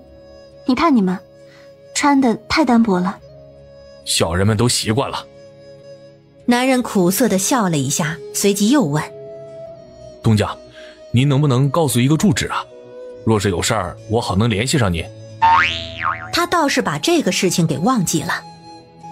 你若有事，就上严家村去找我，我叫严春晓，你问村里人，他们知道的。小的知道了。那你去忙吧，我带2个侄儿四处转转就回去了。那小人先走了，有事您叫我啊。姑姑，你可真威风啊，那些人怎么这么听话？刚刚你跟他们说要给他们做棉衣，我看到好几个人都偷偷的哭了。舒文走过去敲了敲他的头。这都不懂，感动的呗，你看他们穿的就知道之前肯定过得不好。春晓看着他们俩，你们2个要记住，管人呢一定要恩威并施，施恩的时候一定要让他们记到心里，这样他们才会对你真正忠心。什么施恩不图回报，那不是他的做派，他还没有那么高尚。淑凤点了点头。我如今更加想管地呢，回去我就去求我爹。走，带你们转转，也让你们看看哪些地方是姑姑的，以后在姑姑的地盘里啊，你们可以横着走。今日他忘记了个事，他只顾着给下面的人做褥子，自己的都还没做。东四间那边至少要准备2间能住人的出来，家里也得多做几床。家里不多，他可以洗些细棉不做，棉花怕是要用不少了。带着2个孩子把整个地界又转了一圈，这回2人都服气了。姑姑，这么多地，你要收多少棉花呀？明年你就要发财啦！你懂什么？咱姑姑已经发财了。唉，庄子里的人啊都不认字，这是个难题。日后管账，要么就请个账房，要么就得自己来。我还想着让舒文帮忙呢。你们又要管自家的庄子，姑姑缺人才啊。姑姑，你找东升哥呗，他如今又认识不少字儿，还会写，都是我教的，不仅会写还会算呢，虽然不如我。舒文洋洋得意。你这可算给姑姑出了个好主意。等过些时候啊，姑姑问他愿不愿意。临走前，春晓又给了6两又248文银子给王诗文。这钱你拿着，1两又248文是褥子的工钱，你到时候拿被子的时候给人家，剩余的留在手上。若是庄子缺针头线脑那些杂七杂八的小玩意儿，你自己做主去买，事后你记个账。我知道你不会写字，你就记能让你自己看懂的就行，起码我问起来知道怎么用了。春晓如今穷死了，今早他还把15两银子给了周氏，周氏让他拿着，他也坚持给了。用父母的钱那是没出息的人干的，如今又出去6两，他就只有9两多了。今日13号，他决定21号之前不出门了。难得带侄儿侄女出来，他们到了镇上，春晓找了个面摊，要了3碗牛肉面，让老板放大份的肉，又让上了2盘子凉菜，花了50文钱。虽然没有钱，但是吃的方面觉得不能亏待了自己。姑姑，你村上种地要请人没钱怎么办？我还有10多两银子，我借给你吧。你那点银子我还看不上，我们的卤肉每个月有进项呢。还有，你们看到我那地里种了老多的黄豆，到时候长成了也能卖不少的钱，你就不要操心了。不过姑姑还是要谢谢你。为啥你会有10两多银子啊？淑凤傻眼了。我帮姑姑卖棉花得的酬劳，怎么凭本事挣钱不行啊？2人又吵上了。春晓无奈地摇摇头，不管他们，自己吃自己的面。这牛肉的分量足，味道还不错。姑姑，今日又不是吉日，我怎么觉得咱镇上走动的人比以前多啊？淑凤看着路边走过去的行人，随口说道。不仅人多，穿着还略显狼狈。春晓也注意到了，他们这处也出现了流民，隔得这么远都如此，那北边的情况肯定不乐观。赶紧吃，咱早回去。回去可别说咱在外头吃面的事，问就是吃的包子。你是不是怕奶奶说你？你放心，咱家谁用钱多了，奶奶都要念上2句。就姑姑你用钱，奶奶不说，这是我娘说的。姑姑如今没钱，她照样会说的，我可不去冒这个险。赶紧吃。3人吃完面就赶着牛车回家了。回了家，春晓就去了严大山处。去的不巧，正有几个村里人在院子里跟严炳发他们说着话。看到春晓过来了，赶紧起了身跟他打招呼。事儿也说了，我们就回去了啊。哎，怎么见我来了就走了？春晓看着几人走出院子。我这么吓人呢？严炳发一听就笑了。你当你是大虫呢？见你就怕。话说完了，不走干啥呀？是为了种子的事情，还是做工的事情啊？做工的事儿，来打听消息的。咱自己还没有眉目呢。你来的正好。庄子那头都整妥帖了？差不多了，反正我能做的都为他们做了。爷爷，你不知道姑姑今日多威风，人家都给她下跪呢。早就见识过了。田氏从屋子里走出来。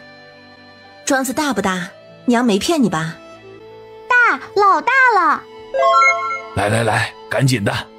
舒文呐，去把你二叔叫过来，说咱要商量地的事情。没多会儿，严大河就来了，后面还跟着盼儿那个跟班，他来找淑凤玩。姐今天有重要的事情，你先回去，我下回再去找你。把盼儿打发走，他便凑到院子里的桌边听他们讲话。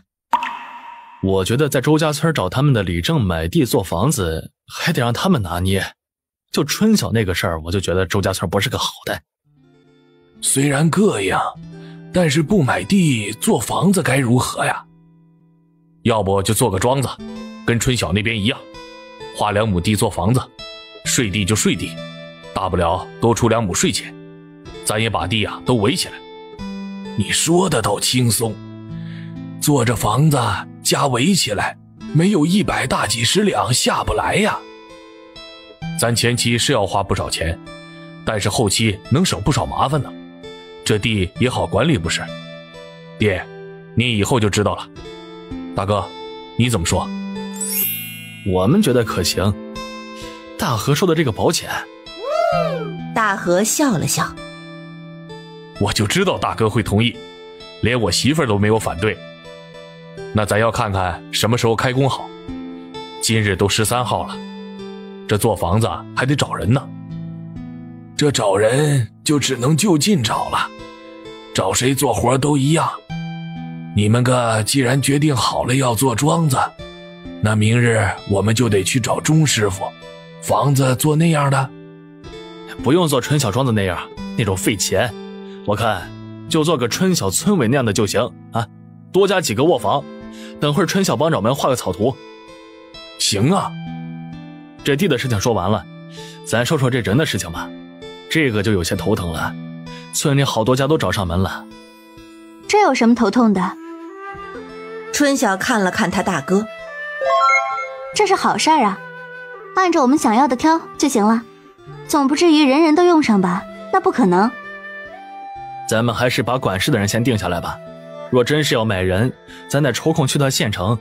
这2日我抽空问过牙行，镇上没有卖人这项买卖，主要是需求不大，他们若是做会亏本的。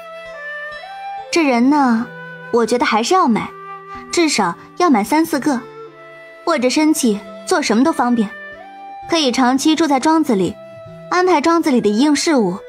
若是能找个能写会算的就更好了。这要求就高了，人家能写会算怎么不能活呀？还用得着卖身吗？怎么没有？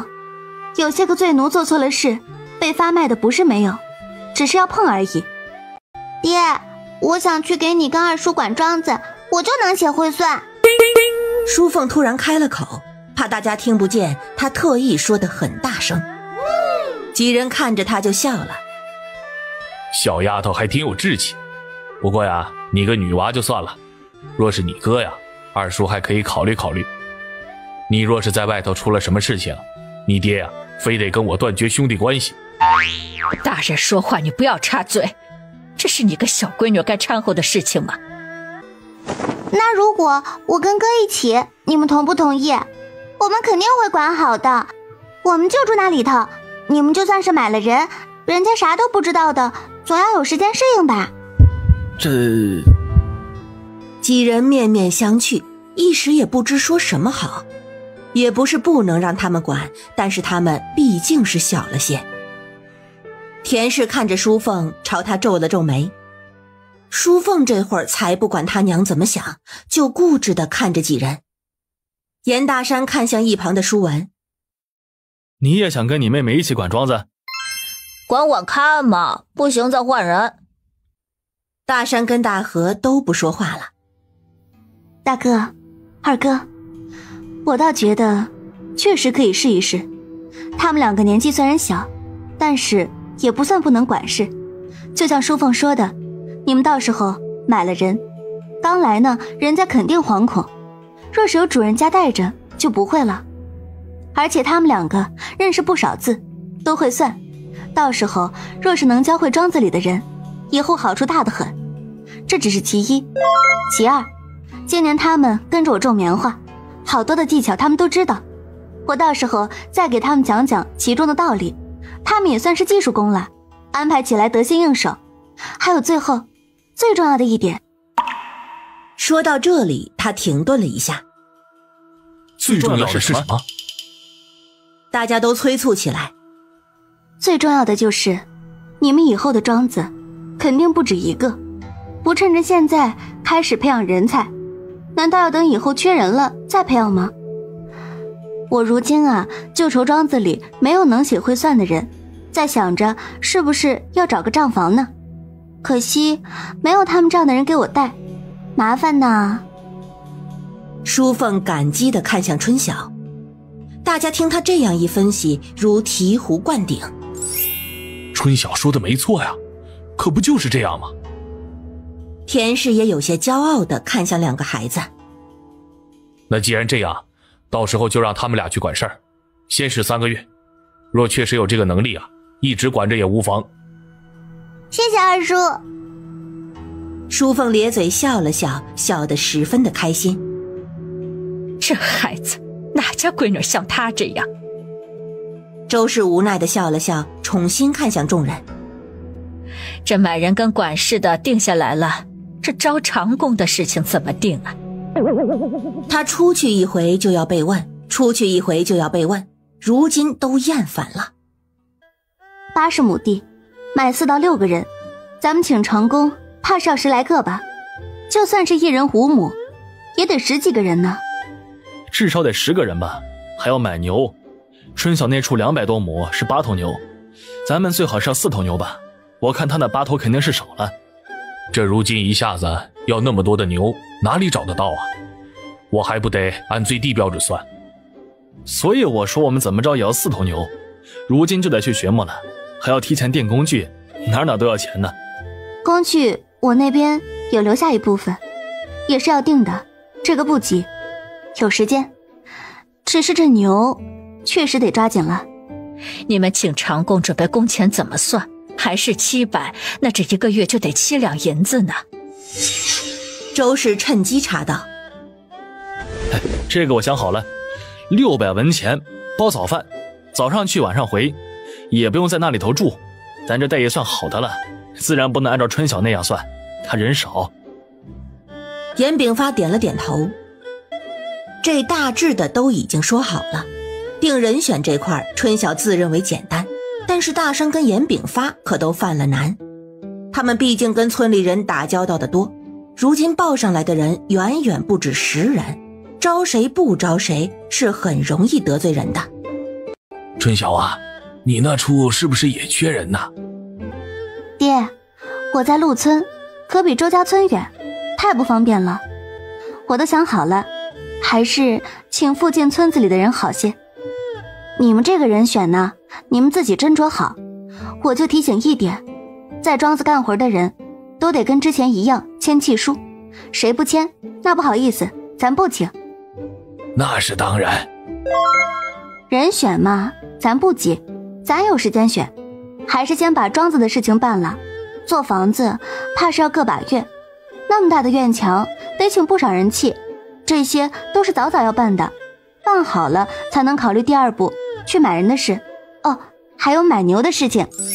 你们忙你们的去吧，这生意的事情就不要管了。以后送肉就让舒文跟舒凤去，他们既然要学着管事，这些事情可以提前练练手。拿货的事情就我跟大媳妇去。大河，你忙是忙，你媳妇的事情可得安排好了。2个孩子又小，不然你不在，就让他待在春晓那处，有人看着总能放心些。行，娘，我知道了，回去啊我就跟他讲，正好可以一起卤肉。咱田地生意要顾好，家里人也不能忽略了。这2日天气有些阴冷，严炳发他们已经联系上钟师傅他们，开始做房子的事儿。大生跟大河去周家村找了李正，说他们要在前头地里盖庄子，要请人，不包饭25文一天，让他帮忙问问他们村有没有人愿意干。李正这才知道，那王财主家的地被严家兄弟买了，不禁为周家老2口子唏嘘，失了这么好的一门亲家。天气虽然冷，但是有钱赚，许多人都是十分乐意的。李正说了以后，纷纷跑去报名，还有人特意跑到周兴才跟许氏面前去说，这严家兄弟以前来过，他们多数都认识。许氏经过这1年的劳累，已经少了许多当初的锐气，只是撇了撇嘴，他兄弟的又不是他的，我们弘志成亲1年便有了儿子，还不是那严春晓没用，他们家的事儿与我们不相干。说的人没落到好，也不再跑第2回了。如今他就在想着人手的问题，这东升若是愿意去庄子里头，那这处可就只有1个人了，他还得再找1个人。听说木生叔家旺福回来了，倒是可以说一说，不过要等东升的事情确定下才行。21号这天，他们也到了分钱的时候。以往分钱他总是表现得很平静，但这次不同，这次他穷啊，有银子进账，他比以往哪次都高兴，终于又得了68两多银子。今日一大早，屠户就赶着牛车给他们送了4大筐子，据说是除了没有猪头，其余整整9套。周氏给了1两多银子的钱，想着人家屠户大老远的来一趟不容易，干脆改日不如撞日，让他帮忙把家里的猪给杀了。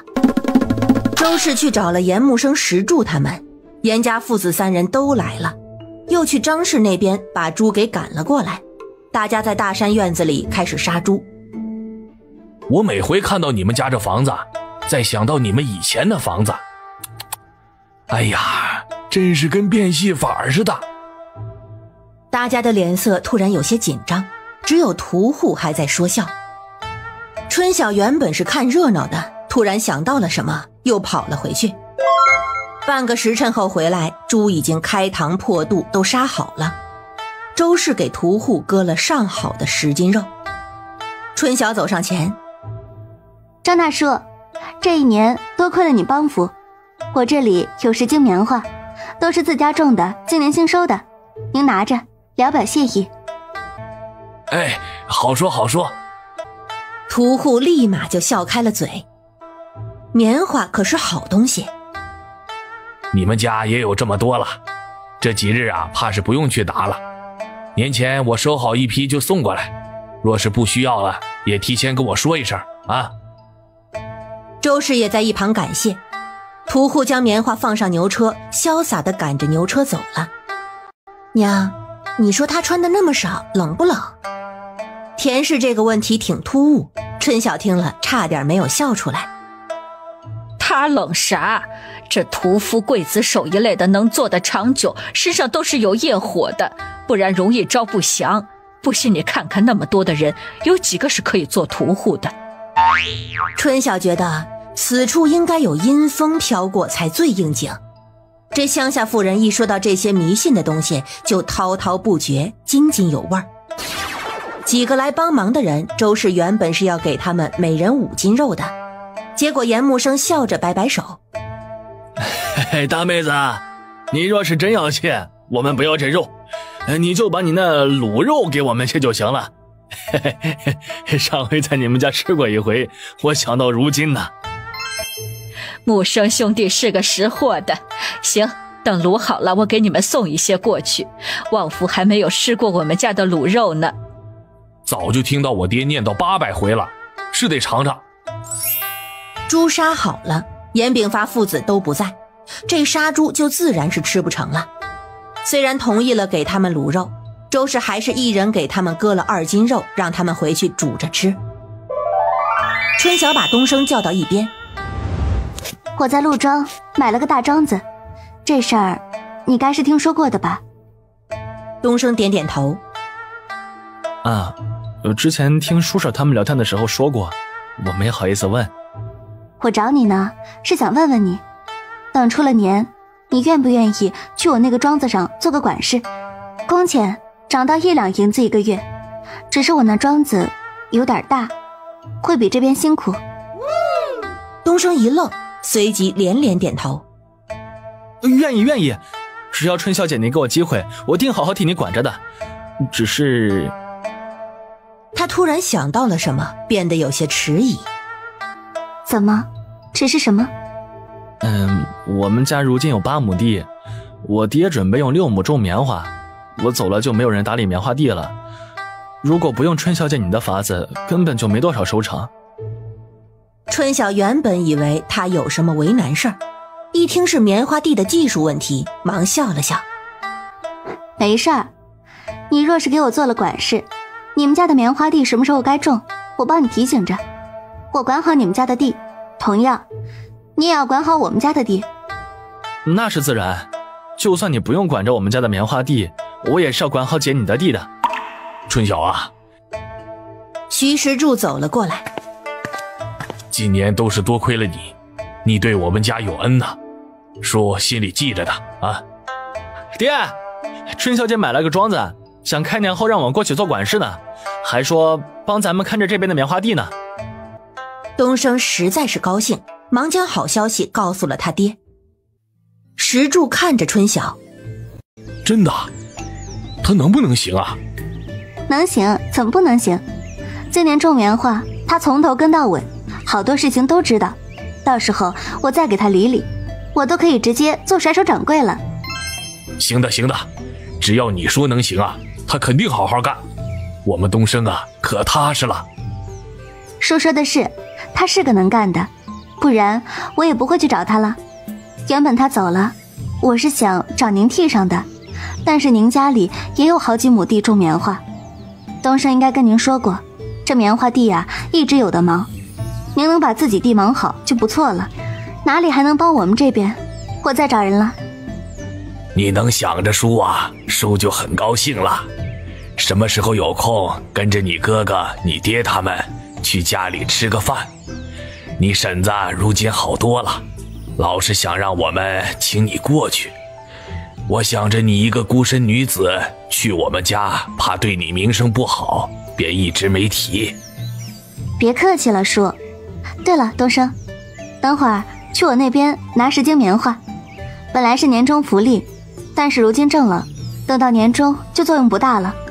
望祖哥那边我也给10斤，让你娘啊跟你们一人做一身棉衣。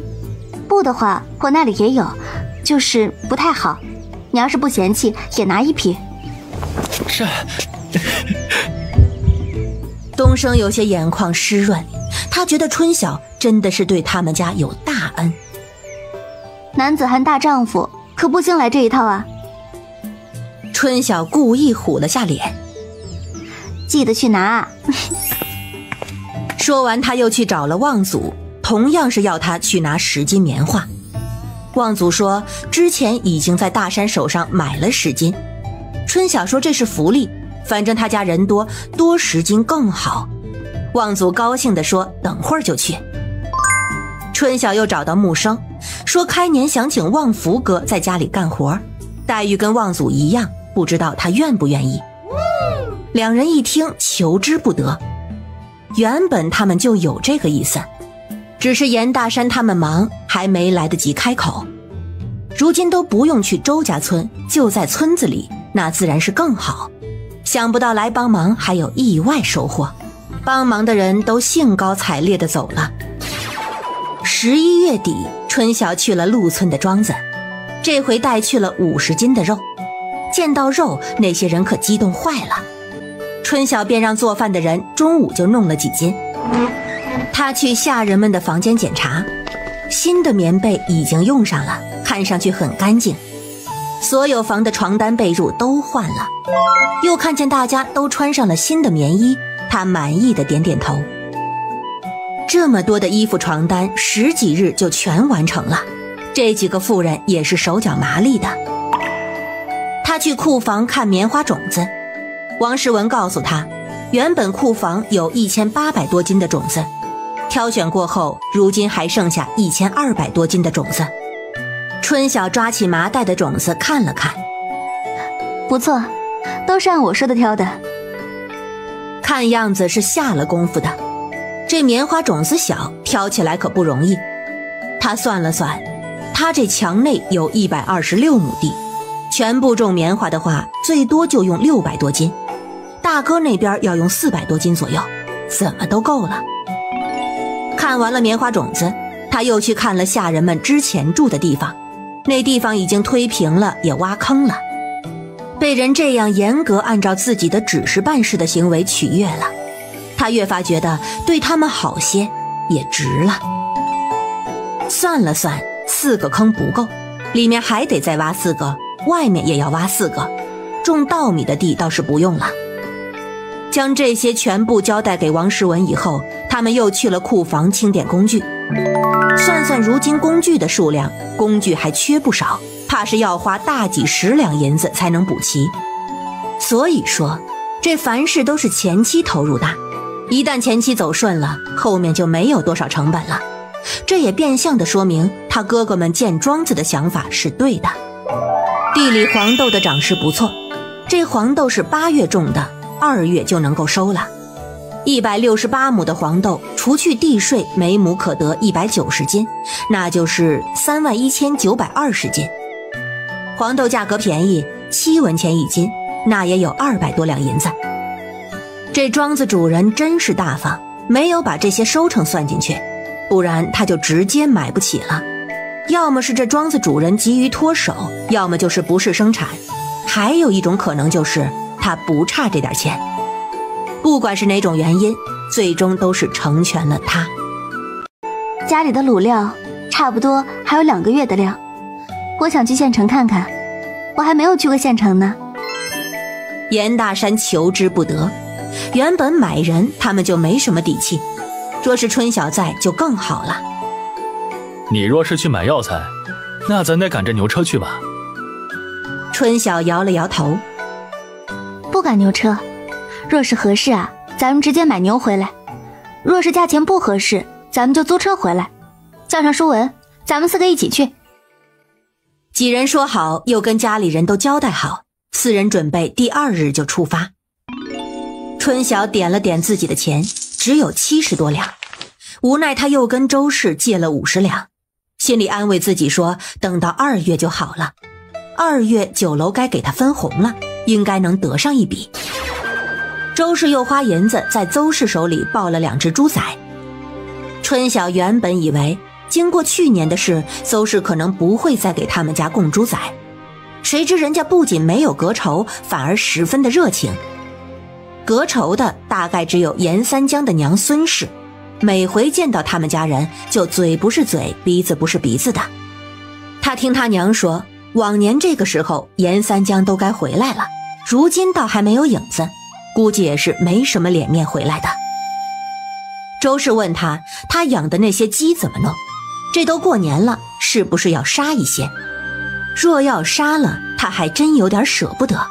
这些鸡还在下蛋呢，便说他们要便杀几只，其他的就暂时先养着吧。这鸡下蛋可以下1-2年呢。延琪已经放冬假了，这几日在家里做小夫子，给家里的哥哥姐姐补充教学。东升知道后，便每日都到严家报到，跟着一起做最勤奋的学生。开年他要开始做管事了，若没有2桶水，怎么好办事儿？春晓对于他爱学这点是举双手双脚赞成的，他很是鼓励，让他好好学，到时候到了那边把另一个管事带出来，那他就是大功一件。11号一大早，严炳发送货，顺便送他们去镇上。他们在镇上找到了去县城的车，车费1个人要50文，车上原本已经有2个人了，加上他们4个正好满员。舒文，县城有什么好玩的没有？你有没有去过？舒文郁闷地摇了摇头。你去了2回，就没有出去看看好玩的地方？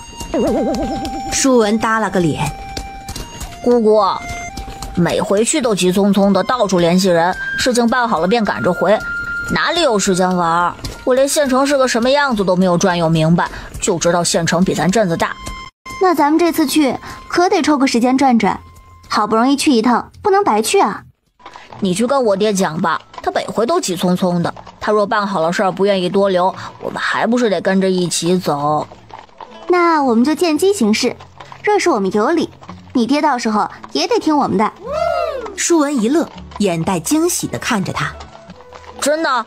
咱这回要在县城玩？若是事情办得顺利，那自然是要去玩一玩的。今日是个好天气，原本出发之前他还想着要好好看看镇子外头的景色，谁知一觉醒了已经是下午了，他居然靠着严大山睡了几个小时。他擦了擦嘴角的口水，不好意思地笑了笑。哎，怎么就睡了这么久？舒文在一旁笑。姑姑，你这一路睡得可香了。你姑姑是平日累的，能睡是福。大哥，你们之前去县城是在哪里落的脚啊？大河也许久没有去过县城了，不知道县城这几年的变化大不大。就在县城的云来客栈，县城东南方向，客栈环境不错，价格也实惠，一间房1天是110文。110文一晚上还不贵啊？二叔，你是没有在县城住过，110文很便宜了，贵的200文呢，咱到了就要先把房子订上，不然去晚了可没有房间，只能去住那200文一间的。这是住店还住出经验来了。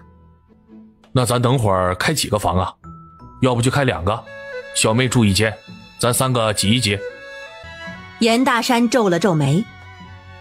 挤一挤是没问题的，但是这被子怕是不够大。没事儿，咱3个凑凑，人多睡一起不冷。咱在县城啊，怕是不止待1天，能省些就省些。最近做房子用了老多的钱，这钱都记账还没有好好算呢，后头要置办的还多。严大山点了点头。那就挤一挤吧，就要2个房。牛车很快到了县城，进了城，他们便按之前说的直奔云来客栈。还有1个多时辰，天才会黑呢。咱们现在是先去找药材商，还是先去找牙行啊？春晓摇了摇头。药材的事要先问，但不是今日，下午去也不太好。咱们先转转县城吧，听舒文说你们来了2回都没有怎么逛过，这会儿时间不多，办事儿不成，逛逛还是可以的。我也想去看看，好久没有来县城了，看看跟以前区别多大。4人出了客栈便往县城的中间走。如今正是年关，做生意跟买东西的人都多。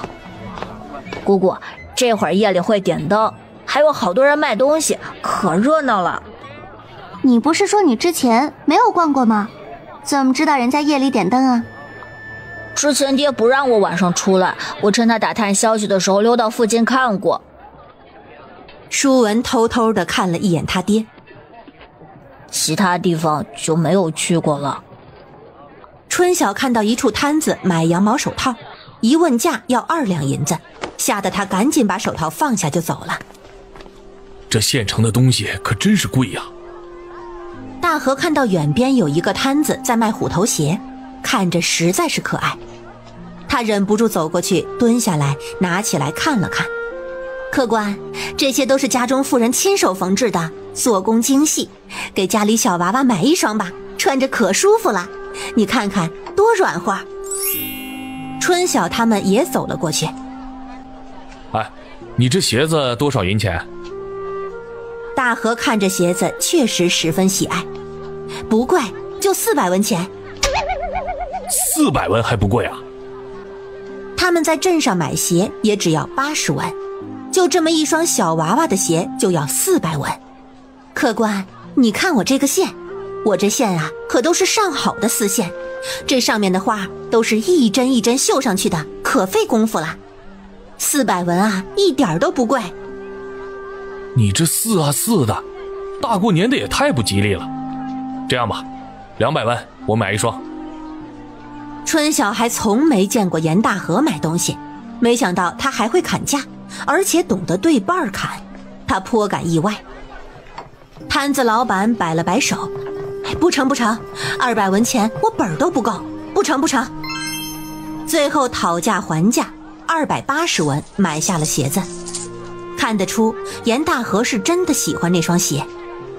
3人走了半个时辰，从客栈走到街尾，又转弯走进了另一条街。回去的时候天已经黑了，3个大人手里都有了东西，这逛街怎么可能不买？特别是看到那么多眼花缭乱的东西。晚饭就在客栈吃的，吃完后便各自回房休息了。第2日一大早，春晓刚洗漱完没多久，严大山他们就来敲门了。4人决定去找药材商问药材的事情。他们要找的人其实有好几个，8味药并不是在一个人手上买的。严大山先带他们去了县城东边的巷子。这处这人姓安，他这里有我们要的桂皮跟小茴香。你们找谁啊？严大山见过他。安家大婶儿，我们找安叔买些药材，之前我们来过的。这是我儿子，我们一起来过的，你有印象吗？那妇人仔细看了看他们。哦，我记得你们确实来过，只是相公他去乡下收货去了，不在家。那他什么时候回来啊？那妇人摇了摇头。这个不好说，有时候几日，有时候10几日。你们住哪里？若是他回来，我让人给你们送个信。谢谢婶子啊。我们住在云来客栈，就待2、3日。若是这2日安叔回来了，麻烦通知我们一下，多谢啊。开局不利呀，第1处不顺，他们又去了第2处。好在这回的主人在家，只是一问到要买的药材，价钱比上次居然翻了1倍。几人都知道药材或许会涨价，但是不知道居然会翻倍。他们客气地与老板道了别，又去了另外的地方询问。这一问才知道，如今的药材早已经今非昔比，有的地方还更贵。到了下午的时候，他们也只各自买了100斤左右的生姜、草果跟白芷，不得已又绕到第2家买了100斤的花椒。东西全部运回客栈，天色也不早了。他们在客栈吃了饭，春晓便提出要带舒文出去逛逛。兄弟2人在家要看着东西，便让他们自己注意安全。2人出来的时候，天已经擦黑了，外头到处都燃起了灯笼。2人在街上随意的逛。舒文毕竟年纪不大，看到什么都新奇。此处出门他也是带了银子的，好几次想买都被春晓制止了。那个玉环是假的，真玉哪有那么便宜？茶杯好看，但是路上不好带，它都没有一个像样的包装。你又不上战场，看什么武器啊？最后舒文拿着个拨浪鼓，可怜兮兮地看着春晓。这个总可以买了吧，送给小宝以后玩。春晓点点头，他高兴地付了20文钱，将拨浪鼓插在了腰间。第2日依旧是一大早就起来了，几人今日准备先去牙行看看。想到要过他们的手直接买人，3人都有些紧张。春晓虽然买过人，但是那些是打包给他的，并不是他亲自选的。一路走在去牙行的路上，他们都还在讨论要什么样的人，要男要女。等真正到了牙行，几人才知道他们多虑了。门口进进出出的人不少，有一些是直接带着人走的。县城有好几家的牙行，他们问了客栈掌柜，说这一家是在同行中口碑最好。几人刚进去，就有小厮迎了上来。几位，你们是要买地呢还是卖地啊？是要买人还是卖人呢？这话问的也是直接明了，知道他们是要买人，小厮将他们带到了左边一处院落。院子里有好几个亭子，招呼他们在一个亭子坐下后，便有丫鬟模样的人上来奉茶。小厮没走一会儿，就有一个中年汉子过来了。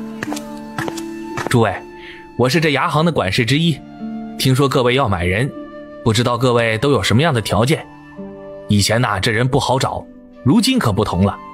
北边战事刚起，这流离失所的人多，我们这里啊，供挑选的人就多了。春晓越听越觉得这话别扭，他看了一眼那个管事。你这里有会写会算的吗？管事一听就卡了壳，随即又笑了起来。这读过书的都是抢手货，人还没到就被订走了，可等不到这个时候啊。您几位有什么要求，不妨说一说。大山看了看春晓，随即看了看亭子外面。我们想买几个能干农活的人，只要身体好，能干活就行。管事一喜，这也算是最基本的要求了。那您需要几口人呢？我这里啊就有现成的人，您要几口，我好给您挑着。你们这一口人是个什么价钱呢？大河故意挺直了几倍问道。20到40岁的壮年价格呀，在9到10两之间，40到50的呢就略便宜一些。若是妇人呢，就要具体看了，价格跳动也大。不如我带您几位去看看如何？几人也正有此意，起身跟着管事进了内院。进了内院没多久，就有一个长得十分壮硕的像保安一样的人带着一群人过来了。这群人差不多有20多个，身上都穿着单薄又破烂。春晓还看到2个妇人在发抖。这里头有夫妻？若是夫妻，那应该是比较稳定的。后期管理庄子，除了干活，还有人做饭缝补，最好。他们来的路上也说过了，若是有看得上的夫妻，就买夫妻。有4对夫妻，都是无子夫妻，不添累赘。舒文皱了皱眉，这个管事说话可真不中听。他胆子大，走过去看了看，那些人就站在那里不动，神情也麻木。管事让4对夫妻出列，大山一看都是壮年夫妻，虽然都有些瘦骨嶙峋，但回去养一养，应该能养得好。他看着身边的管事，我能问他们话吗？您问，尽管问。大山走上前问他们是哪里人，以前是做什么的，为什么会被卖。几对夫妻的经历各有不同，2对是别人庄子里的家奴，北边人，被主家发卖的。有1对比较惨，原本是北边乡下人，有2个儿子，结果上了战场，2个儿子都死了。他们从老家出来，生活无望，就把自己给卖了。最后1对是被家里的亲人卖了的。这亲人这么毒，应该也算不上什么正经的亲人。若是我买下他们3对，管事要多少银钱？被点到的3对夫妻眼中都露出了欣喜，没有被点到的则默默地低下了头。男人10两，女人9两，3对就是57两。管事眼睛笑眯眯。管事，你这之前说90两，我们一问你就往高了说，哎，你这不厚道了啊。大山不乐意了，哎呀，我的爷呀，这已经是顶顶便宜的价格了。若是以前呐，没有个10几两，你根本就领不了一个人呐。如今才10两，你们还嫌贵，这可都是壮年呐。壮年是壮年，你看看他们，这瘦不拉几的，回去不补还干不了活。你们这算盘打得精啊，喂也不给他们喂饱。那就54两，再少就卖不了了啊。春晓指了指剩下的那对夫妻，我若是把他们2人都买了，4对夫妻64两如何？姑娘，这价不是你这么讲的，我男人都一个人便宜了1两银子，你如今还要砍，我这卖的越多就亏的越多。哎呀，卖不起呀，卖不起。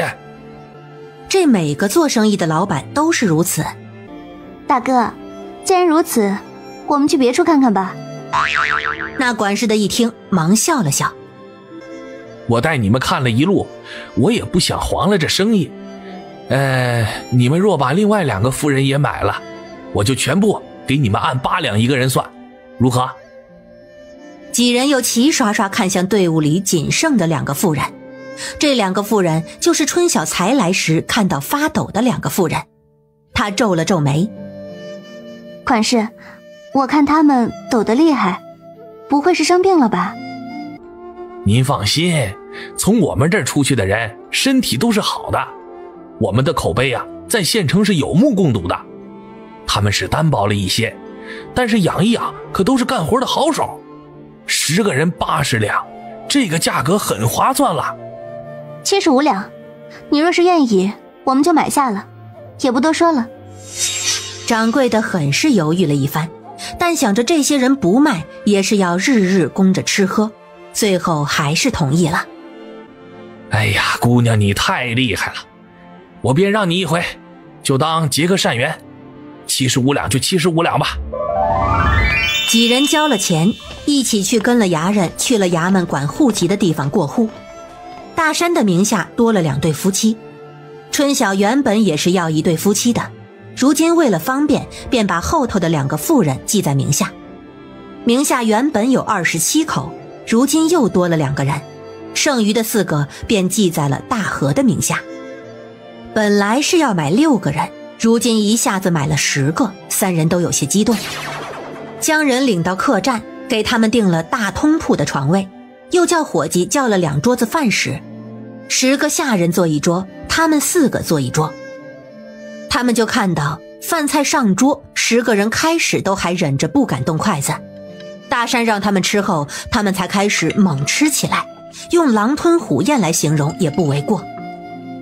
大山叹了口气，哎呀，这也不知道是饿了多久了。忙让小二又给他们打了一大盆的粥，上了一大碗的咸菜。这都有1年了吧？怎么北边的仗还没有打完呢？小二正在隔壁桌上菜，听到他们说战事，一脸严肃地凑了过来。听我们掌柜说，还有的打呢，说是咱们这头出了叛徒，导致战事节节败退，前不久把叛徒找了出来了，只是前头损失巨大，可有的熬了。不会波及到咱们这边吧？大河担心地问小二。哎呀，怎么不波及啊？你们没看到那街上要饭的都比以前多了不知道多少，都是从那边逃过来的，那头还有富贵人家施粥呢。哎呀，可怜喽。边说边摇着头走了。大河他们吃完饭，将那10个人安排到通铺休息，告诉他们自己还有事要办，让他们轮流让人看着自己住的2个客房，到时候事情办好了就带他们回去。那几人通过他们的交谈，还有给他们安排饭食的事就看出来了，这回买他们的主家是一家子人，而且都是和善人。他们也颠沛了一段时间，如今好不容易运气好跟上了和善的主家，自然是十分珍惜，都点头表示会看好他们的东西。吃完了饭，几人又出发去找药材商了。几人又去了一趟安老板家，结果还是没有回。不得已，他们又去别处，最后终于凑齐了自己的几味药，只是价格依然贵，优惠了以后价格还是贵上许多。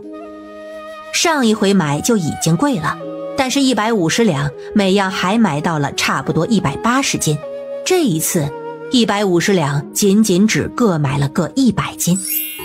今日是到县城的第4日，春晓出门前长了个心眼儿，问那些下人他们当中有没有会赶牛的。结果有4个男人都说会赶牛，2个妇人也说会赶牛。这对春晓来说就是意外之喜，这就意味着他们这回去牲口市场可以多买几头牛。出门，大山就带上了那6个会赶牛的人。众人一路去了牲口市场，市场很大，卖什么牲口的都有，别说是买几头牛，就是买几10头都是有的。买不难，要买好的就得多问多看了。好在几个会赶牛的人也懂得看，他们一群人分布在不同的地方挑选。春晓虽然不懂，但是不妨碍他四处凑热闹。他居然还看到有人卖活鹿，很是稀奇了一番。最后花了大几个时辰，左看右看，左比右比，买下了9头牛，再加上2个牛板车，正好是110两。这回的钱是2个哥哥付的，回家了再算归属。在县城的事情总算是全部办完了，但是如今已经是下午了，回去走到半路天就得黑，几人不得已只能在县城再待上一晚。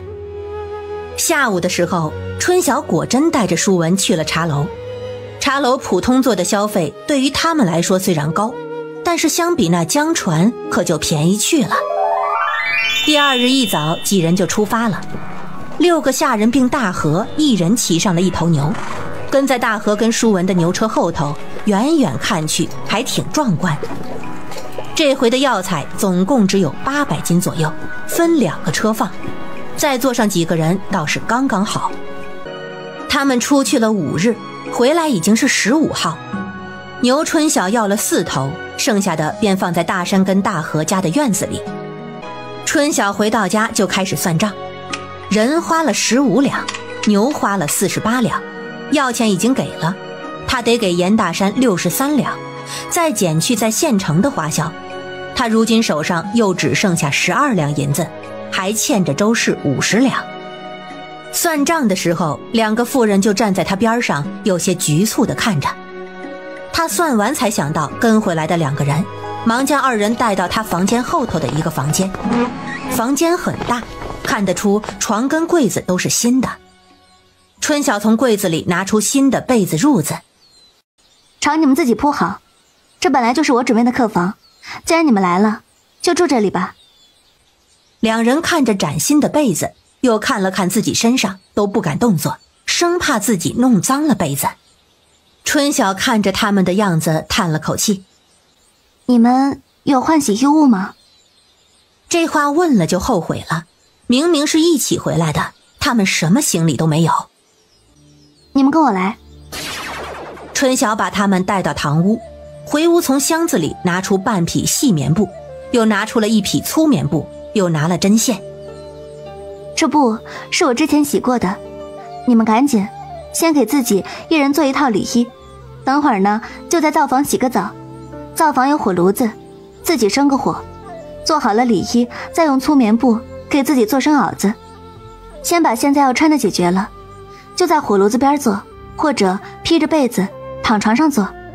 洗澡自己烧水，灶房柴火多的是，这水缸跟院子里的水井里面都有水，洗完了原本的衣服就扔了。小姐待我们如此好，日后定当牛做马的回报。我们以后定对小姐的话唯命是从，以报深恩。你读过书，可认识字？春晓有些期盼地看着左边的妇人，这样的话普通的乡下妇人可说不出来。那妇人摇了摇头：不识字，只是我以前的相公是个读书人，耳濡目染了一些。春晓有些失望，早该料到如此的。你们2人先跟我来一下。他他带着二人来到灶房，告诉他们水在哪里，盆在哪里，火炉子在哪里，就怕他们刚来不知道又不好问。好了，你们等会儿梨一做好了就自己烧水洗吧，记住啊，不要节约水节约柴火，若是水不热洗病了，损失的是我。正好你们二人一个烧水一个洗，我要先去我大哥那边去一趟，来的时候你们也看见了，这边偏僻，轻易不会有人来，但是还是要注意些。像是想到了什么，他又指了指灶台边的小柜，那里头有面粉，若是我天黑没有回来，你们就自己做饭吃。说完，他带着二人又回到了堂屋。春晓回屋又给他们拿了剪刀跟棉花，又叮嘱了一遍，这才带着钱去了村中。春晓去的时候，正好大山大河他们都在，连张氏都在，几个人围在一起说着话，8个下人就站在边上。春晓将钱给了严大山，看着他们，是在说明天的事儿？几人点点头。田氏问：你那2个人都安排好了？安排好了，他们没有换洗的衣物，正好上次买了那么多的布，我便让他们先做套里衣，洗个澡。我跟你大哥之前的旧衣物还有一些，让他们先凑合用着，等明日过去了，那些棉花跟布过去也是要自己做的。我们也是。张氏挺着个大肚子看着田氏，大嫂，娘不是说你准备了不少的布吗？等会儿让2匹给我吧。等会儿啊，让大河拿回去。见他们已经在商量明日运东西的事情，大哥先别忙，要不你们下午再去吧，明日呢先帮我把牛送到庄子去呗，不然等下次你们有时间都到过年的时候了，还得跑2趟，如今正好有人手，帮个忙。严大山笑了笑，行，明日上午先把你把牛送过去，我们下午再走。我们明日上午送货的时候，我还要找酒楼老板谈谈涨价的事，如今这药材这么贵又不好买，总得帮我们分担一点吧。严炳发已经知道他们这次去县城药材又涨价的事情，觉得也确实该谈谈涨价的事情了。几人商量了一会儿，张氏跟大河便领着人回去了。他们回去后也要洗漱。田氏这边已经开始烧水了，他们今晚就住在之前大河住的那套房，被子褥子也都准备好了。见大人们都散了，严琦跑到他身边，姑姑，故事。春晓挠了挠头，那个小琪，今日有些晚了，等下回早些的时候，姑姑再给你讲一个，行不行？夫子说言而有信，方能大事有成。姑姑，要不你讲个短一点的？这小家伙居然拿夫子来压他了。好，那就讲个短的，讲一个井底之蛙的故事。舒文、舒凤也凑过来听，听过之后才知道姑姑是给他们讲了个做人的故事。严琦很感慨，姑姑，你说我们是不是那井底之蛙呀？如今肯定是啊，咱们见识太少了，等以后你们出息了，见识广了，就可以不再做井底之蛙了。他觉得他可比夫子厉害，这样的故事最能启迪思想了。在大山家玩到了快天黑才回家，到了家看到2个妇人在火边缝衣服，没有点灯，是他的疏忽，忘记给他们拿灯油跟灯盏了。2人见他回来都很是高兴，小姐，饭煮好了，在锅里。春晓回屋拿了灯点燃放在灶房。你们吃了没有？2人都低头不说话。都说了自己吃，以后可得听话呀，赶紧吃吧，我在我大哥家已经吃了。2人这才走到锅边去拿吃的。春晓见他们穿着单薄的里衣，忙让他们坐在火炉子边吃，吃完又把他们赶回了房，赶上床，又给了他们油灯跟1壶灯油。你们就躺在床上坐吧，床上暖和，明日上午你们呢就自己在家，饿了就自己做饭。我在另外的地方有个庄子，明日要把牛送过去。年前呢也没有什么要做的活，你们今日做了一身里衣，明日再做一身换洗，袄子也做2套。我今日给的10斤新棉应该是够了，明日呢再给你们拿半匹布，若有多的就给自己做春衫，布头可以做癸水时换洗用的。总之年前你们的活儿就是把自己的衣服做好，再把自己养得精神些，可莫要让我用人的时候提不起精神啊。家里的棉花是真的不经用，他那边的也只剩下30多斤了。小姐放心，你待我们好，我们肯定照顾好自己，好好给您干活。春晓点点头，也没有等改日，直接拿了又一匹粗布过来，并告诉他们明日不用早起就回房去了。第二日天刚亮，大山跟大河就带着4个男人过来了。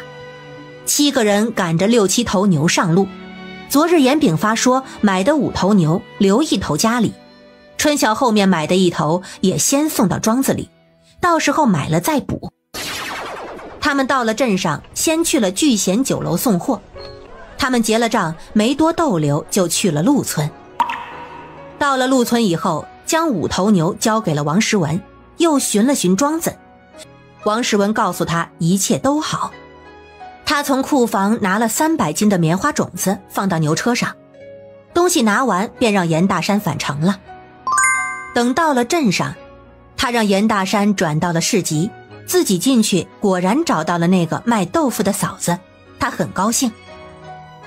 大嫂，还记得我吗？我跟你买过黄豆渣，还记得吗？那女人看到他，瞬间笑眯眯的。记得，怎么不记得？怎么，妹子，你又要买黄豆渣呀？春晓点点头。这回要的多，有吗？我们做豆腐的豆渣多的是，你要多少？1000斤。那妇人吃了一惊，没想到他真的要这么多。妹子，你要这么多豆渣做什么？你是做豆渣饼子生意的？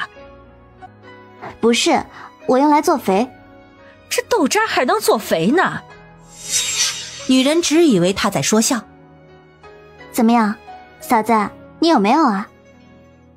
女人有些为难。我有倒是有，只是你要这么多，我没方法给你运过来呀。家里的牛跟骡子都用来做豆腐送豆腐了，没有那个空闲送货。主要是1000斤，也就是2两银子而已。春晓想了想，你一般什么时候收摊？这样吧，我明日赶牛车，跟你一起回去拖豆渣，如何？啊，这行，我正午就收摊，你正午来。那大嫂，我们可说定了啊。春晓从集市出来，众人就急急忙忙地赶着车回了家。棉花种子本就是让他们带到庄子去的，80亩地，200多斤棉花种子就够了。回到家，家里人已经在准备了。他们今日跟村里有牛车的人借了3个牛车，加上自家的2个，正好5架车。等会儿先送4头牛过去，再赶1头牛回来，这牛还得买几头。第2日，春晓就让幸福跟着舒文赶着牛车去了富人村拉了豆渣，大半送去了陆村庄子，小半拖回了家。庄子做好了，4对夫妻也安顿好了，接下来就是兄弟2人算钱的时候。春晓自然是要帮忙的，他按兄弟俩报的，把用钱的明细一一记录下来。他也挺佩服自己哥哥的，居然能记那么多那么杂。最后算下来，房子、工钱、买人钱跟水井还有一起其他的花销等，居然用了396两银子。大家都有些唏嘘。如今再看看春晓的庄子，发现买的真是太划算了。不过陆村庄子的地没有周家村那片良田好，大概便宜就便宜在这地的品质上吧。大河把钱补齐给大山，田氏叹息，一个庄子就把好不容易存起来的家底儿又耗空了。他如今也只有20多两银子了。春晓劝慰他们，虽然看似一朝回到了解放前，但是他们却是实实在在的得到了一个庄子。等明年收成的时候，有他们笑的日子在那里。其实不用等到明年，田氏听了他的话便笑了。这么多的地，就算以后随随便便的种种，也能吃喝不愁了。怎么了，严姑娘？今日怎么亲自上门了？上门自然是找黄老板有事啊。他也不绕弯子。黄老板，你有没有什么门路能买到便宜的卤料啊？黄明鹤一听他说的就苦笑。我还想问问严姑娘有没有什么门路呢？我虽然前段时间囤了一些，但是也用不了多久。这药材价格呀，可是涨得太快了。春晓假意叹了口气。那这可着实不好办了。我们买卤料消薄了好些利润，如此下去只怕挣不了什么钱了，这生意怕是做不下去了。黄明鹤有些惊恐，若是到时候这边不送货，那他要卖就得转分成，那钱可比现在多多了。他挤了个笑。严姑娘，你们做了这么久，门路肯定是有一些呀。咱不到这个地步。这样吧，这材料涨价，若都让你们出了，也确实是不公平。我给你每斤肉涨8文钱如何？这可不少了啊。春晓算了算，按平均145斤算，一天可以多1两多点银子，抵料钱也差不多了。但是做生意他不能答应的这么爽快。黄老板，您酒楼的生意我们是没法比的，咱们也别8文了，不好算，就每斤涨10文如何？我就知道跟你谈生意呀，谈不过你。行了，卖严姑娘你面子，10文就10文，只是日后莫要动不动就不做了啊。春晓干笑2声。我也不是威胁之意，确确实实是没有办法。那就从明日起按新价钱算。他又问酒楼何时歇业，何时再开张。得知对方30号当天才歇业，大年初4就开张了，忙又说了好些祝发财的话，这才出了酒楼。舒文对他姑姑简直是顶礼膜拜，他就没有见过比他姑姑更厉害的女人。春晓左等右等的21号总算是来了，这回全家都等着分钱，又回到了当初得钱的兴奋劲儿。田氏跟张氏一人分了52两，有950文，春晓分得了70两，有590文。大家得了钱都吐了口气，幸好咱们家得了这么一个金疙瘩，每个月都有进项。我看你们日日卤肉也不见烦的，多是想着这银子吧。娘，这是自然，就是让我长长久久的做下去也是不见烦的。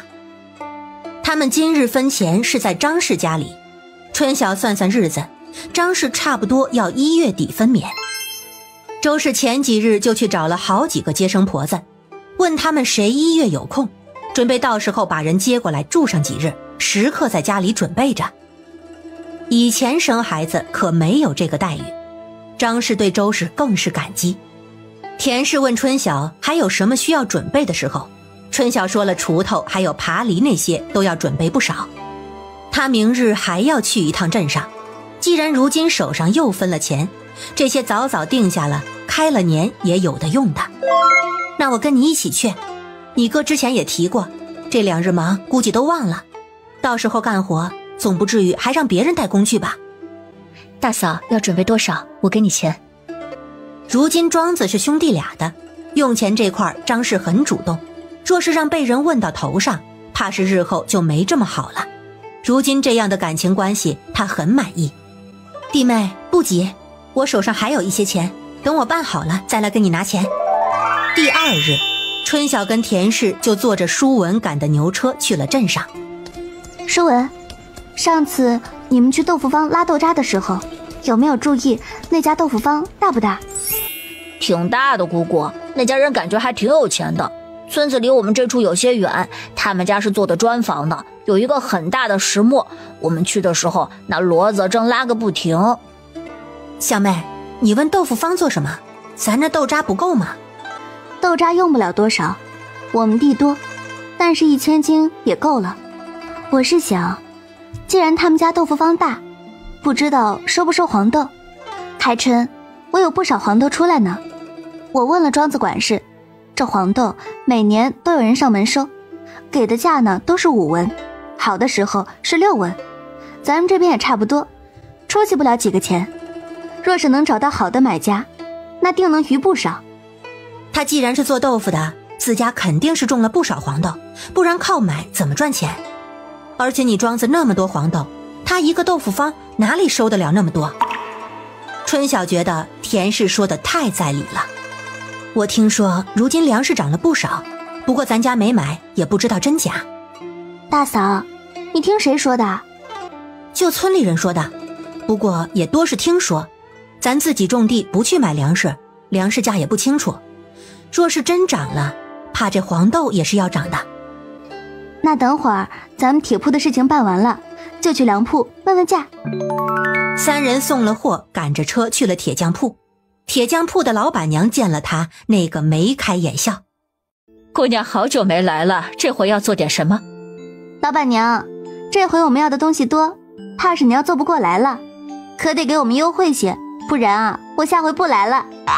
姑娘哪里的话，都是老主顾，能让利的我们都让了，都用不着姑娘你开口。春晓想起上次的爬梨是在杂货铺买的。你这处做爬梨吗？凡是带铁的物件我们这里都做。姑娘，你是要爬梨吗？要几个？